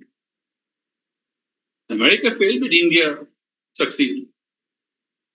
So our politics has become global, part of the geostrategic bargaining. Okay. One would say the political settlement has become international. So our political settlement among the elites, the access order bargaining is no longer national; it's international. Okay. In the economic sphere, rent sharing across political divide largely minimized inter-elite violence at both national and sub-national. At the time, this was true that doesn't matter you're a pro BNP or a pro Awami League business, you will get access. Okay. It was like that. Although the pro-ruling party, whatever the ruling party, BNP or Awami League, doesn't matter. The pro-regime group were more successful. But it wasn't that difficult for a neutral businessman, non-partisan business person to do business. Now, if you talk to the business people, they'll say, oh no, you have to have a markup. You have to be identified with certain party. Or you have to have some kind of cooperation or collaboration with some business which are very favored to the ruling party. We have reached that stage. Okay, so we have regressed. So this is no longer true. Rent sharing and so on. So at that time in 2012, I said, at least in the economic sphere, the limited access order is not regressing. Now what I will say, also it has regressed. It has regressed. And look at that's a different discussion. Look at the business association. Business associations throughout the decade of 90s, even in early 2000, they had in their leadership both party people. They knew they had to balance. Who knows who's going to come to power? So we have to have pro-Awami League, we have to have pro-BNP business people in our committee. Okay? And the elections are reasonably free and fair. APCCI, BGMEA, DCCI, all those important. They had meaningful, more or less, elections, and they themselves had a balanced idea. Okay, we need to have some pro-Awami League, some pro-BNP leadership. Now, elections are completely controlled by the political party, by the government, and you won't see a single opposition or even non-partisan candidate because they know this is how we have to survive. So that has changed. So self-enforcing intra-elite cooperation, I thought that they are cooperating. The business elites are cooperating. And they thought cooperation is the best way to do it. No one was, what does the word self-enforcing mean? It means that no one is forcing you. You do it because you want it. You thought this, it chimes with my self-interest. It's compatible to my self-interest. Now it is no longer. There is nothing. So it's dictated by a third party. De jure and de facto existence of perpetually lived organization may be still true. You understand de jure and de facto. De jure is what is formal, and de facto what is informal, but exists in practice. But I think in that front, we haven't moved very much. In terms of business cooperation becoming impersonal, the one stuff that we talk. I don't think we have moved that much.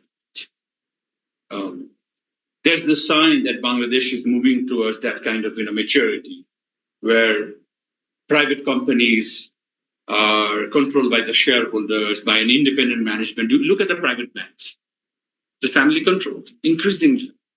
Even the Bangladesh bank cannot enforce. Okay. So there are no signs. In fact, we have digressed here, I would say. And in terms of international influence, moderate influence mainly through maintaining efficiency, integrity of pre-regulatory institutions, central bank, macroeconomic fundamentals. That's not even true. Macroeconomic fundamentals may be IMF.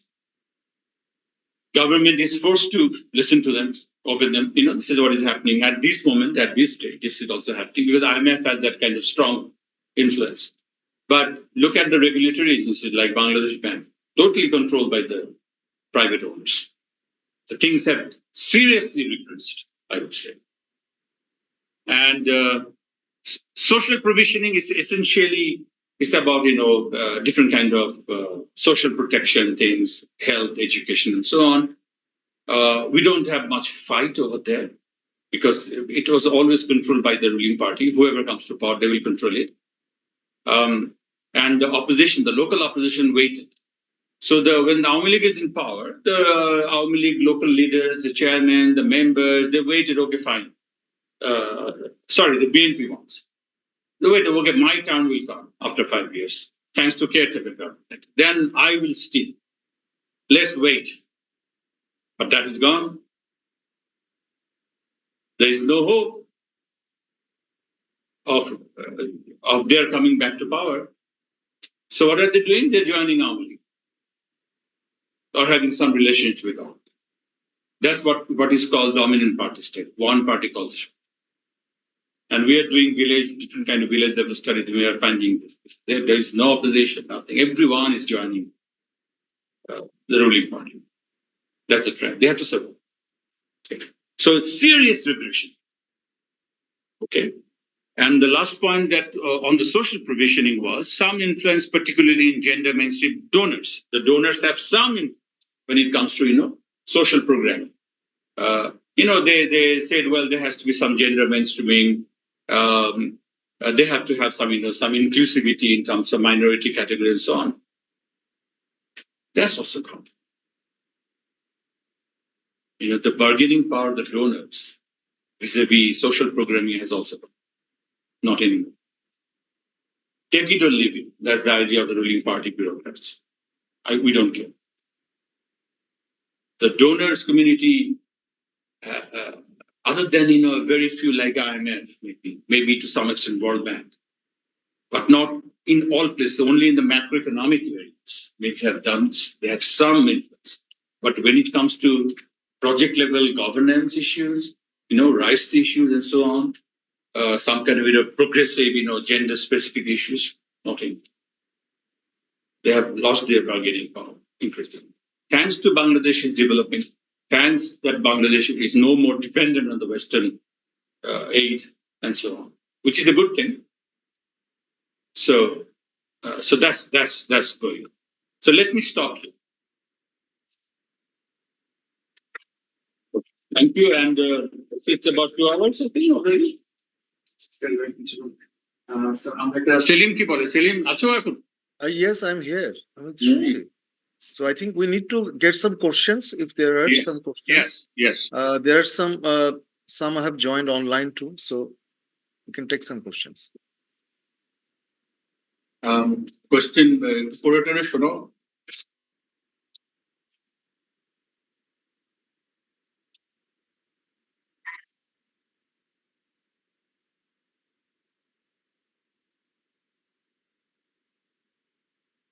Take a question.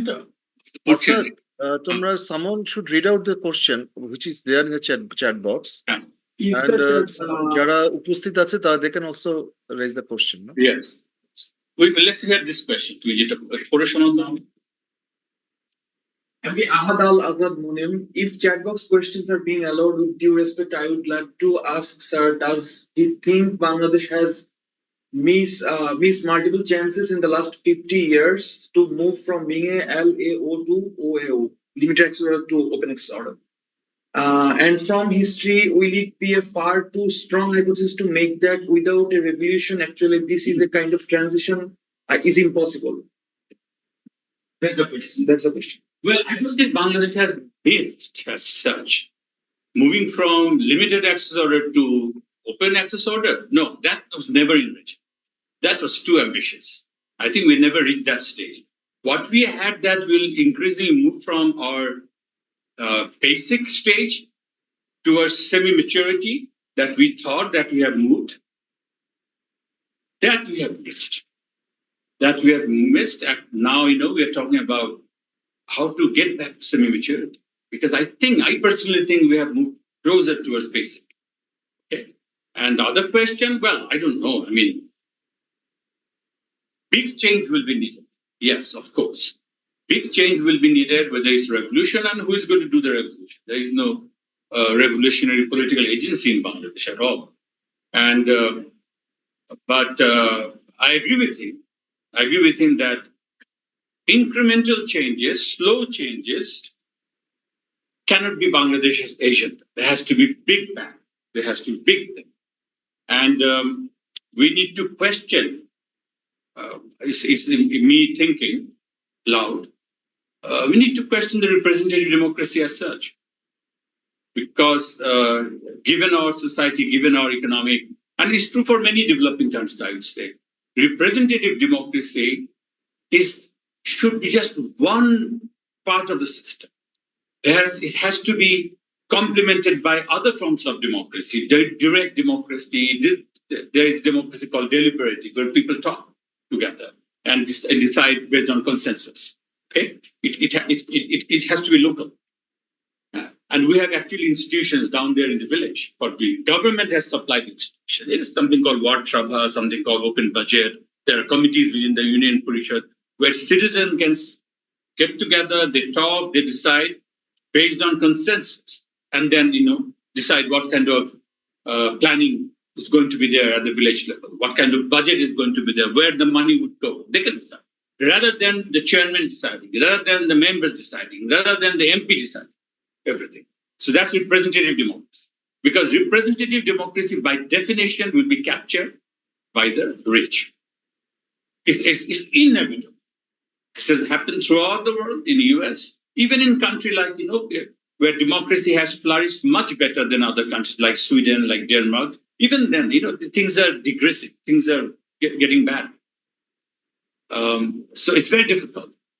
Unless you have economic equality in the society, you cannot have political equality. It's impossible.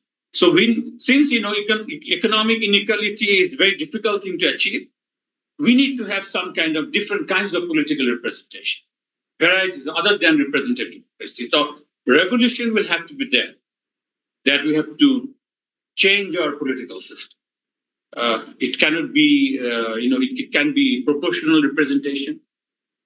Like, it's not that with a slim majority in the parliamentary election, you form the government, and the rest of the people, so with 35% vote, you become the government, and then the 76% is not government.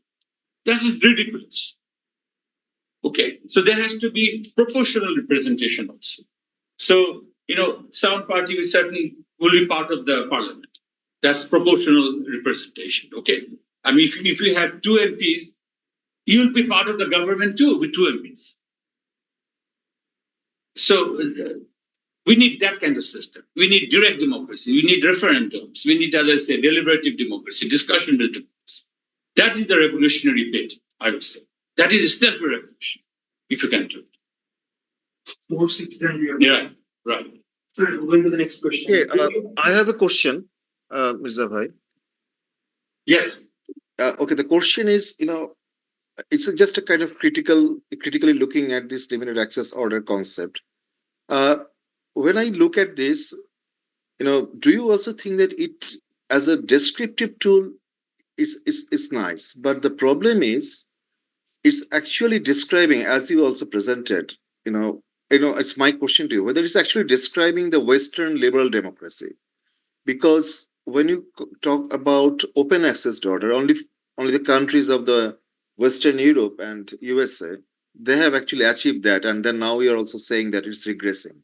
Right. But then the kind of features of open access order and then the progress towards from limited to open access order, is it actually we are talking about Western liberal democratic system, or to what extent this conceptual framework actually help us in understanding this whole transition. And I was not really very even not sure how the transition is actually taking place from limited to open or more basic to mature or in uh, Bangladesh or no, I think what are the driving forces, okay. Uh, which can make this transition. That's what I was saying, that whether as a kind of descriptive tool, it actually tells us where these countries are, at certain point of time, but how this transition is actually happening from one stage to another.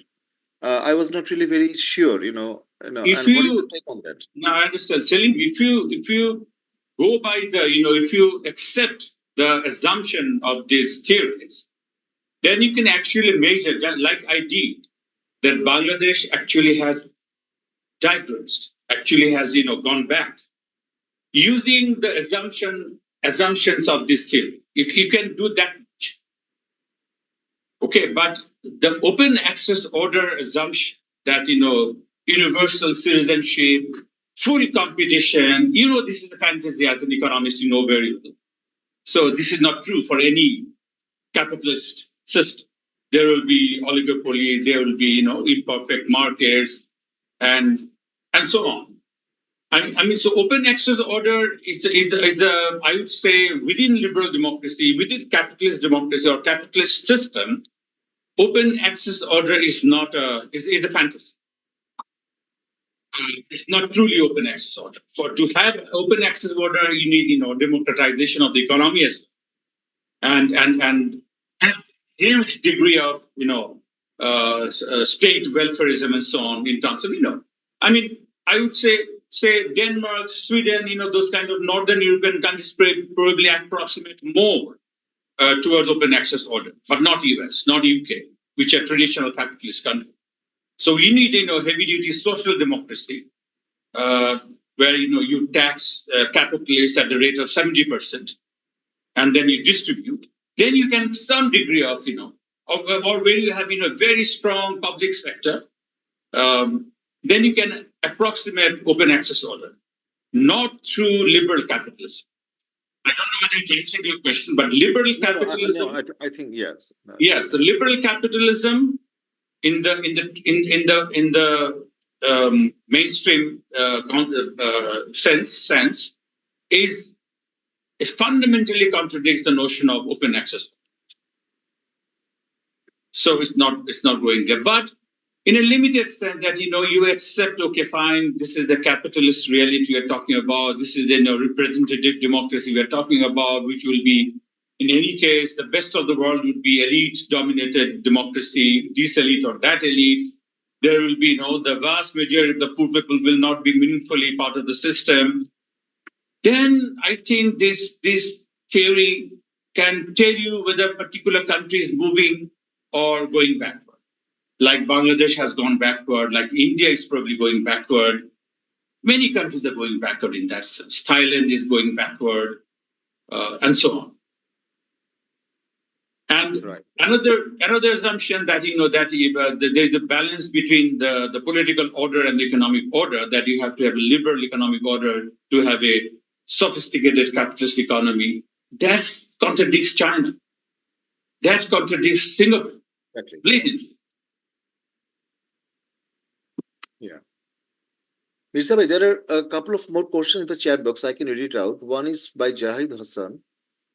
He said, could you please explain the concept of consolidated control over the military as a doorstep condition, and why it is considered both difficult to achieve and crucial for the transition to a mature, I think, limited access order? Yeah, it's a very sensitive question. You see, Yeah, you can avoid those sensitivities. I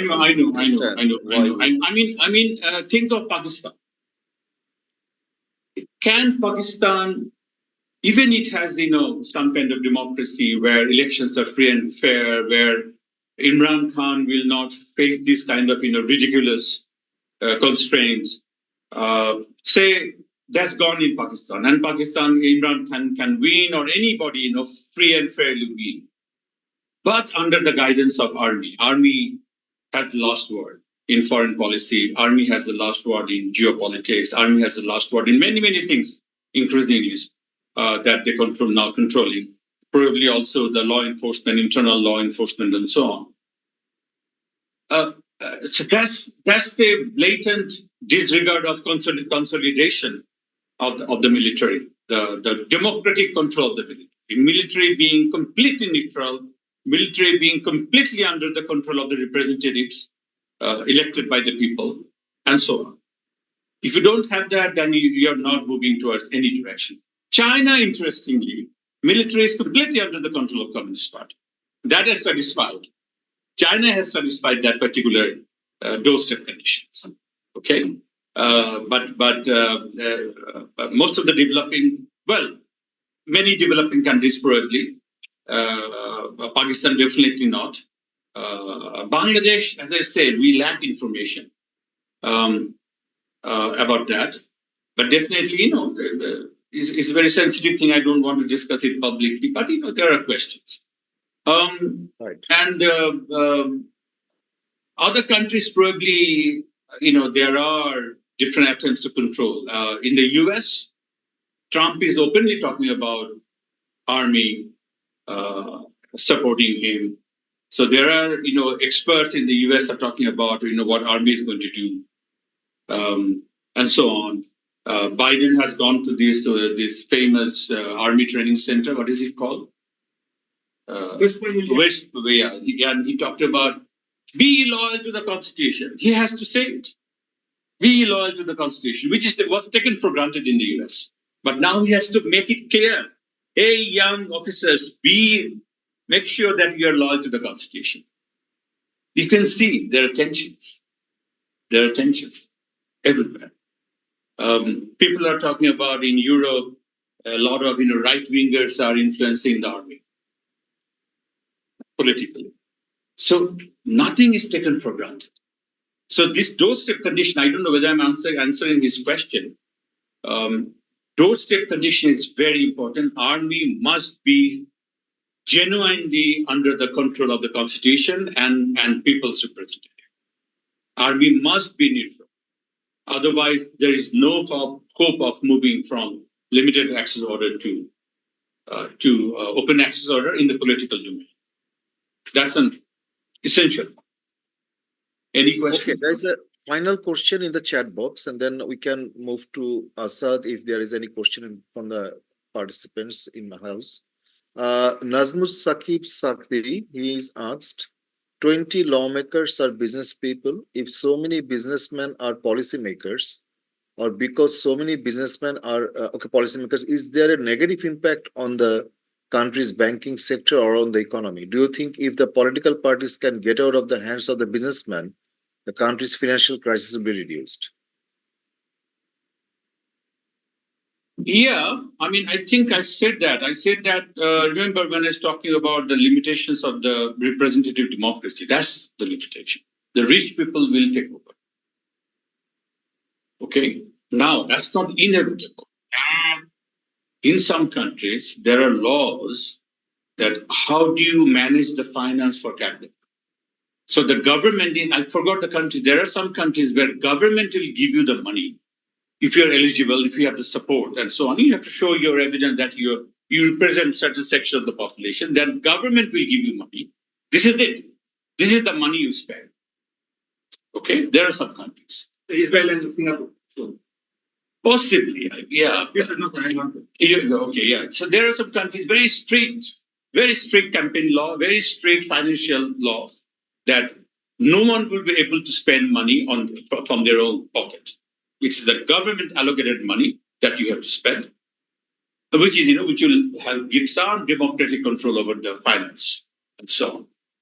If that is possible, maybe we can have. But eventually, at the end of the day, representative democracy is always elite bias, either financial elite or the knowledge elites.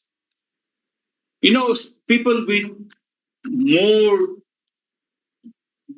more capable in terms of education, in terms of, and there are theoreticians who say that it should be like this, because the majority of people they don't know, they don't understand statecraft, they don't understand public policy.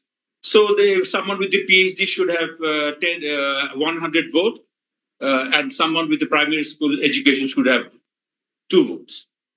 There are serious people talking about that. It's known as epistocracy. Okay, knowledge thing. So those things will come in a representative democracy. So the representative democracy will always be problematic. They will capture the parliament as the question posed. And that is influence, of course. So the banking sector, if we talk about the banking sector in Bangladesh, I don't think that's because of the representative democracy per se. That's also the financial system, the way the parties are being funded in Bangladesh. So if the parties are being funded by these rich people, they can control regulation. Because the political elites, the party leaders are dependent on them. They're beholden to them, like the American Senate, like the Congress in the US. They cannot do campaign without this business side. So they will always vote for the business people in favor of them. They will prevent all kind of regulations. I mean, US is the extreme case of failure of democracy in a capitalist system. Extreme case. There are good cases in Europe where there's some degree of balancing. But I've been reading some literature, recent literature on the decline of Swedish democracy, the decline of Danish democracy, that capitalist controls are increasing. Their social democratic ethics and virtues are declining, increasing. Okay, so that's there. So one solution is that control, states control. Now, if you go back to the theory here, I mean, who is a state? State is not a monolithic entity, on one benevolent ruler, single. No, state is a coalition of bargaining. That's what we have understood. That's one of the good thing about this theory, that they have challenged that wrong assumption about state. The state is just a unified actor. It can do good, it can do both, it can do bad. So if you had a good unified actor, then everything is okay. That's not true. State itself is a forum of different influences. Okay, the outcome that we get is a negotiation of all these topics. So in Bangladesh, state means also the membership of these private banking sectors owners and other business owners through parliament, through other means. Okay, that's state. So in that case, it's very difficult for this kind of state to control the finance. Here, I'll go back to the person who asked for revolution. Yes, we will need revolution there to change the system, and to come up with a completely different law. And these authors, when they wrote this book back in 2009, and they were, these are famous people, very influential academics. So they were invited by World Bank, by IMF, by, globally, everywhere. And everyone, especially at the World Bank, they expected, some policies from them. So tell us what to do. But at the end of the day, said, well, sorry, we have to live with it. This is it. We told you the story. This is how things happen. And we don't know how to solve it. Because they couldn't say, like that guy, that the word revolution, they cannot use in American academia. In the World Bank, and you say we need a revolution, that's the difficult thing to say. But they push the logic to that direction. If you read the book, you'll see it. Reformation. No, they didn't say, they said they will have to live with it. This is the reality. That's it. Now you decide what you want to do. Let people decide what you want to do. And people can decide. In the US, the Bernie Sanders has decided that, let's talk about revolution. Let's talk about things against capitalism. Let's talk about that, why health should be commodity, why health should be business. Health is a right. People should get it free. Why education is a commodity. It shouldn't be part of the supply-demand equation. It's a right. People have the right to get it. So those kind of politics, Bernie Sanders have contributed in the US. We'll see. We'll wait. We'll see what happens, because he has created a lot of young politicians. and they are getting into politics. Let's see what happens. What's his name in the UK? The guy who lost the election? Corbyn. Jeremy Corbyn, exactly. He brought in new ideas, fresh ideas, and let's see what happens. Nothing will happen. We can face common disaster that has happened in the past with the climate issues, with Third World War. Serious people are talking about it now. So we might face a common disaster. Everyone will die. So these are something we don't know. We don't know. We have read that kind of stuff. Irrationality, the Ukraine war, the Gaza massacre. This is a pure irrational, self-destructive rationality. So that's there. That's there. Not everything is under rational control. We don't know. Sir, we are going to take 3 or 4 Yeah, sure. viewers' minds. Sure. So if you have any questions or any observations or any comments on this lecture, please feel free to share with us. Yeah. Or Sir, we talked about the doorstep condition fee, where it talks about that the state should complete controls over militaries. But in some countries, militaries has control over state. Right. But why this is a problem if military becomes the stationary government? That's good. Then you're sacrificing democracy, and you want, for the time being, development. Is that your assumption? So we can't afford democracy, rights, and so on. Let's the dictator run the country and make us rich. Singapore has decided that. Singapore citizens have decided that. Chinese citizens have decided that. Evidence are poor, opinion poor.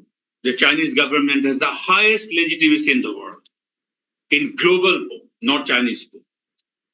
The Pew Research and other, if you go and check, regularly the Chinese government gets the highest praise by their own citizens. This is a good state, it's helping us, we want it. And all the anti-Chinese thing that you hear, the China is going to collapse tomorrow, China is going to destroy tomorrow, Chinese people are out in the street, those are mostly lies by the mainstream media as a part of the propaganda campaign. But if you care for real facts, you'll see things are complicated. Okay, the Singapore people are happy with it. And one thing that happens, when a country becomes dominant party, that one party is important. It can be democratic, it can be authoritarian, both. Okay, Japan is almost a one-party state. It's a dominant party state, the LDP. There are states like that. And Bangladesh, we're also moving towards a dominant party state of authoritarian variant. And my hunch is people will be happy. Middle class will be happy. They want stability, they want job, they want peace, no more hot tubs. Okay.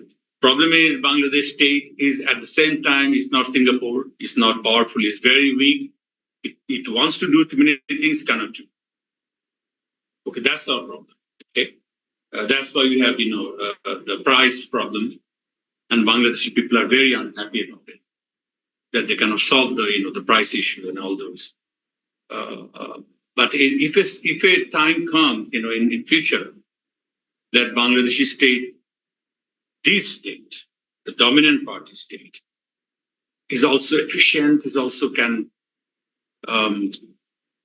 ensure economic growth and low price, some economic stability, no more violence, it will generate tremendous popularity. And people will never question the legitimacy of the rule. No one will be bothered about the election. They will simply not vote, possibly. The voting things are, people have stopped voting increasingly. That doesn't matter. Everybody will live in lies. Government will lie and will pretend to trust it. Yes, sure. How many people have voted? 60%. Okay, fine. No problem. The only problem could have come from the Western countries, some countries. But as we know, they are not into democracy. They want their benefit. Okay. So if you can somehow manage the geopolitics, then Bangladesh is okay. It will do fine. So that's going to happen. Conformism is something that has happened in all countries where you have dominant party state. The middle class, the people become conformist. They increasingly become disinterested in politics. And they want a better life. That's all. So these are dangerous trends. Yes. Yes. So today I went through news in my Facebook about made by Dr. Deborah Portado, distinguished fellow CPD. He said that the economy of Bangladesh looks good on the outer side, but it's very fragile inside. So he has came up some of the points like the external debt of Bangladesh has surpassed $100.6 billion. Some of the banks are getting merged because some of the banks are running out of liquid cash, and we have seen that the price of taka, uncontracted dollar, has surpassed like 7 taka, devalued. So he gave all this negative economic picture. So what is your question? The question was then he has speculated and asked them, is it going to lead us to any economic crisis in the future for Bangladesh? For any economic? That's the question you should ask Salim. Salim? You want? No, it's your show today. It's not my show. No, but I don't want to talk about economic crisis and so on because to me that's not relevant for today. You see, it's relevant. It's relevant. The last point that I made, that Bangladesh is not Singapore. That's my point. Singapore, Cambodia even, Salim and I are working on something which also connects Cambodia. Even Cambodia can do something for the welfare of the workers. Bangladesh cannot. Okay, so Bangladesh, to become, say, Vietnam, to become China, to become Singapore, Bangladesh is not going in that direction because it cannot solve the economic issue, that point that you are making. It cannot solve those questions. Okay, and another thing is, take the case of banking sector. You see, you have heard of crony capitalism. Okay, some business groups get extra favor. Okay, some families, some group, and you all know that. We know their names, who are these people in Bangladesh. For me, that's not a problem. Because crony capitalists are at the end of the day under control of the state, under the control of the politician. They can throw away any day. Okay, one individual, one group can be dismissed. Okay.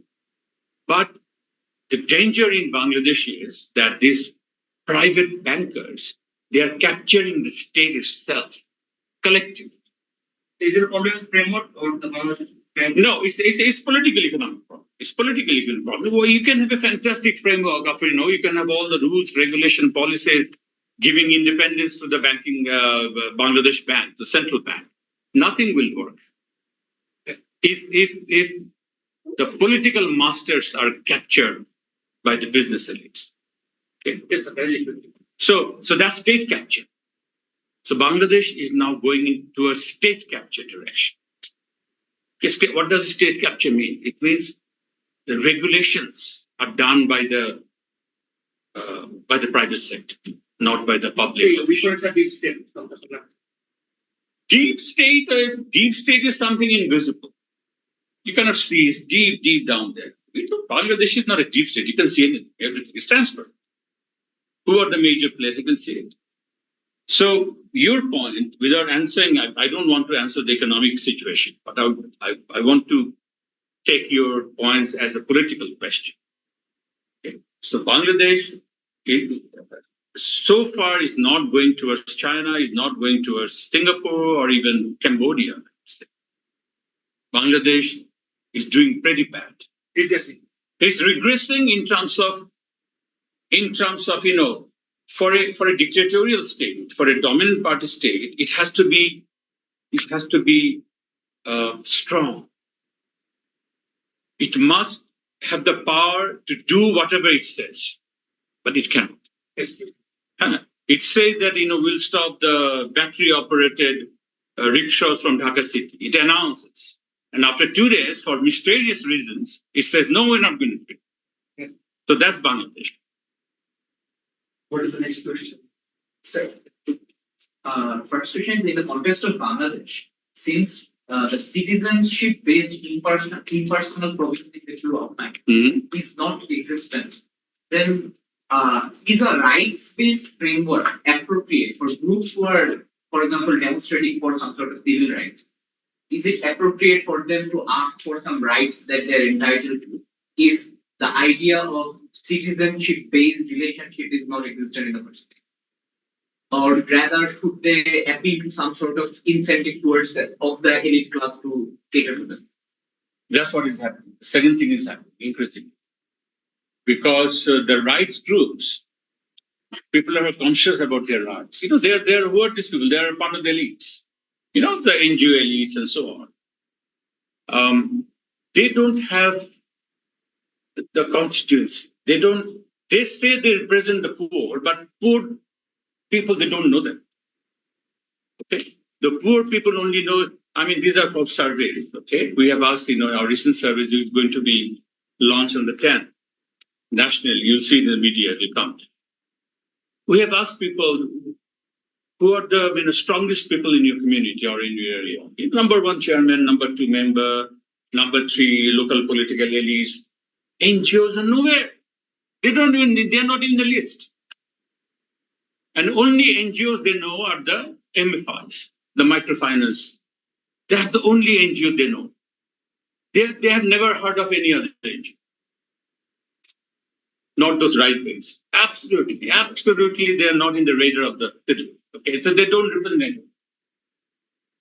So, and the government knows that. That's why they don't care. Okay. And now they care a bit, and they're trying to suppress them. Okay. And a lot of human rights organizations are now trying to get government blessings. This is what is happening because of the suppression. So, the second question was, if people are consenting away their right to consent, like subscribing to a dictatorial frame of decision making, that we support a dictatorial frame of decision making, can we call that democracy? No, it is not, obviously. But don't say that Bangladeshi people are consciously supporting a dictatorship. There is no evidence for that. Okay? If you ask Bangladeshi people in a survey, do you like democracy? 90% say, oh, we love democracy. So the question is wrong. Because no one will say that we don't like democracy. If they understand democracy. The majority of the Bangladeshi people don't understand democracy. That's what we have found in the survey also. They don't have no sense what is democracy is.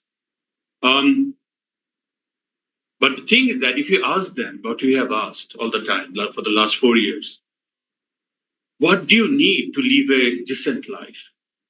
What do you need to have freedom? Questions like that. There is no democracy in the list. There is no human rights in the list. There is no election in the list. It's all money, food, shelter. That's all. Now we can understand for majority of the Bangladeshi poor people, what is important for a dignified life, for freedom, is food, material needs, not some abstract human rights or democracy or stuff like that. Then you can see that for the Bangladeshi people, those liberal rights are not relevant, not yet. But some people do that.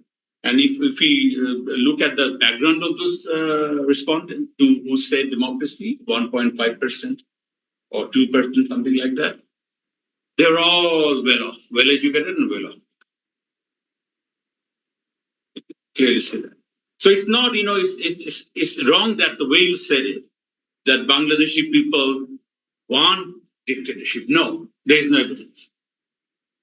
Because if you ask this question, do you like Democrats or dictators? People will say, we like Democrats.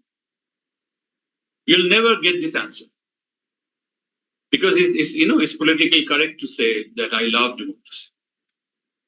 I like election. Questions? Yes. So I have a question. at least the country is going through crisis economically, and mostly affecting the middle class people. And the fact is, middle class people Only middle class people affected? Because the poorest people, they have coping mechanisms more. Like direction polar can increase their. Anyway, you can say that, but I'm not sure about that. Anyway, go ahead. And they is because people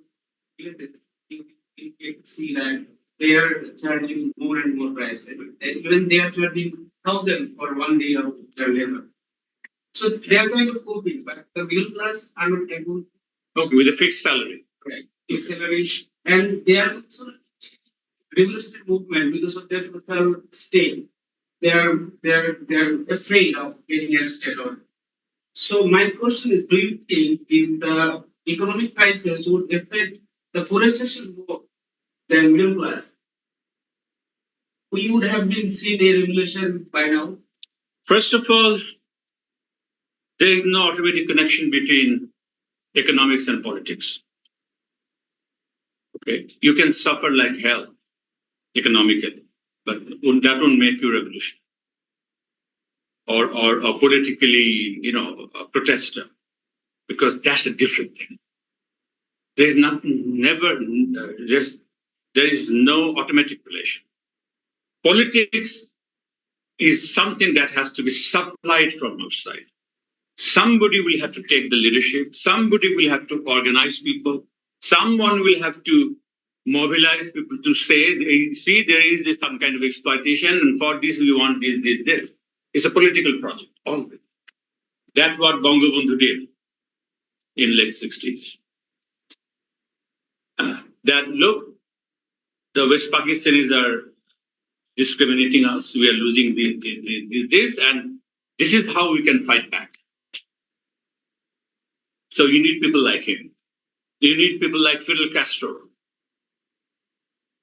You need people like Lenin, who will supply new consciousness, new political instruments for people to mobilize.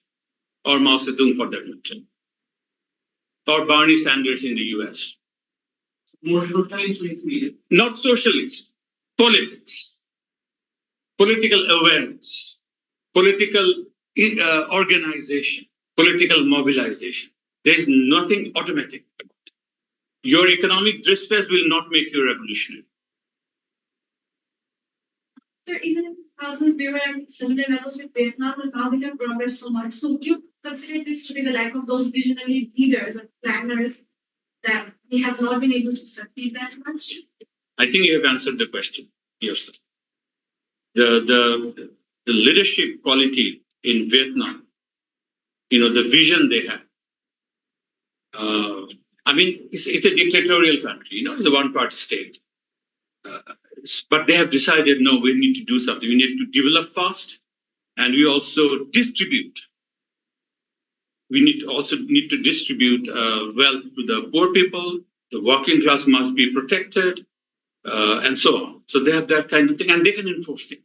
Enforcement capacity is extremely important. They say and they do it. That's Vietnam. আচ্ছা, শেষ করতে হবে। আমার 7:30 সময় cinema আছে, ফিউরিওসা। I strongly recommend সবাই দেখতে যাবো। এসকেএসে। Sir, I have a question. I am very sorry, but I cannot resist. Okay, আমাকে ছেড়ে দিও এখনই। আমি সিনেমাটা মিস করব। আমার কোশ্চেনটা হচ্ছে স্যার, মানে আমরা যে অর্ডারের কথা বলছি, মানে what is the source of legitimacy of this order? আমরা যদি এটা ধরে নিই বাই ডিফল্ট যে there is an state in English, and স্টেটের মধ্যে থেকে এই English. People are also listening to. If we assume that the state is by default, then state should be the legitimizer of this order.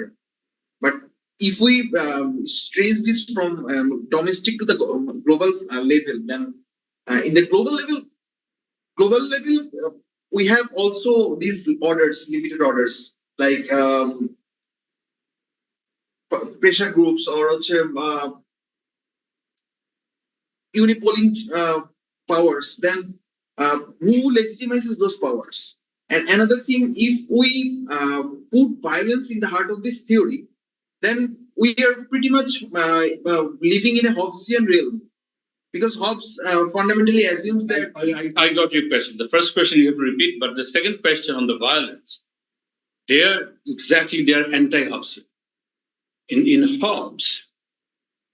Hobbes was essentially saying that there has to be a powerful state, centralized dictatorship, Leviathan, and you citizen for your own protection, because you cannot manage yourself. We are fighting with each other and all those things. So if you want no fight, peace, stability, just to prosper, surrender all your rights to me meaning the state, the Leviathan, the dictator, and I will take care of you.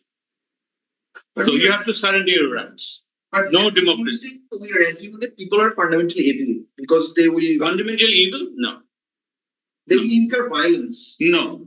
This is the system that is. If you can create a system where peace gives you benefit, people will be peaceful. So last question. What would be the dynamics and mobility of the elite that we are talking about if the elite class is consolidated in such a way that they can encapsulate the power in their favor? Then the elite will not be working for the people's interest. No. So how would we deal the idea of elite in this framework? Well, it is a limited access order by name. Okay. The access is given to people who have power, the elites, different kinds of elites. It could be religious elites, okay, it could be economic elites, it could be political elites, and so on. Okay, it could be some regional elites. So those are your capital. Those are the base. Based on that, you have the power. Okay. Now, if I want some stability, I have to look around. Okay, who are the elites that I have to accommodate in the system, which will ensure stability? So that many people will be excluded. Other people will be excluded completely. Those people will be included, at least. The other people are irrelevant. The vast majority of people are irrelevant. They will be controlled, manipulated, forced by the elites, the state, the coalition of elites. But that's what is happening in Bangladesh. That's what is happening in all over the world, with various degrees. It's an elite governance. Okay, and to what extent, elites will help out the poor depends on the ideology of the elites, depends on the long-term vision of the elites. Like the Vietnamese elites, they have decided no, the workers must be benefited. Cambodian elites, they're dictator, they're horrible, but they have decided the garments workers should get higher salary. For the sake of productivity, for the sake of stability in the system, for the sake of legitimacy. Okay, the Bangladeshi elite, maybe at one point they thought, okay, the workers should get some benefit, but the RNG owners are so powerful, they're part of the state, they're part of the coalition. They've said no, we need to prosper.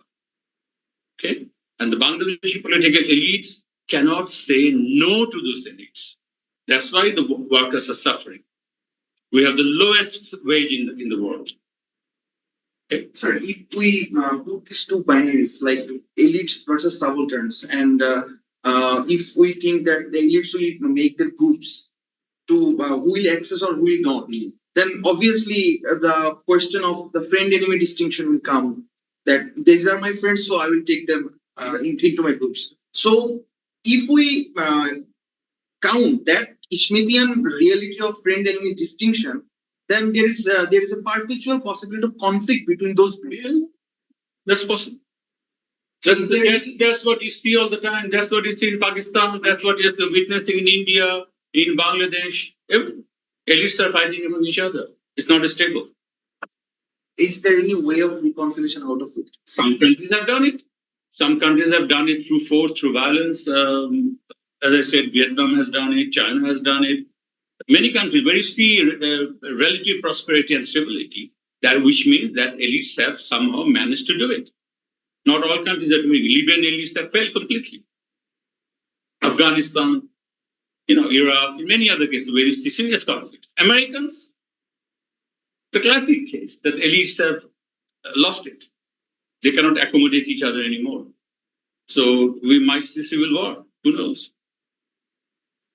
Thank you. Yeah, sure. That's No, all. I think by now, we should actually let Mirza Bhai go because he has to watch his movie. The movie, the Furiosa, it's a No, classic. but You I must think watch. it was an excellent session. Thank you. I woke up at 4 a.m. I'm in Wisconsin, and the time difference is 11 hours.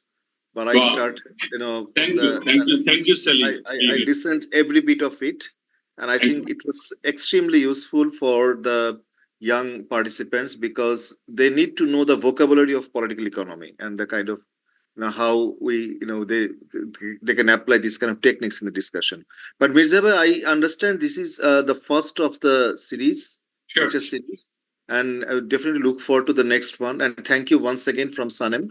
And you can actually have a cup of tea, and which I will miss. No, seriously. Yeah. After this I'll miss discussion. you Thank because I you. have to rush. Thank Okay, you. thank you, Salim. Thank you for this privilege. Thank you. Thank you. মুভিটার কি যেন নাম ছিল? Furious now. It was just Mad Max. I mean, not Mad Max, that again. Mad Max prequel. Extremely well made.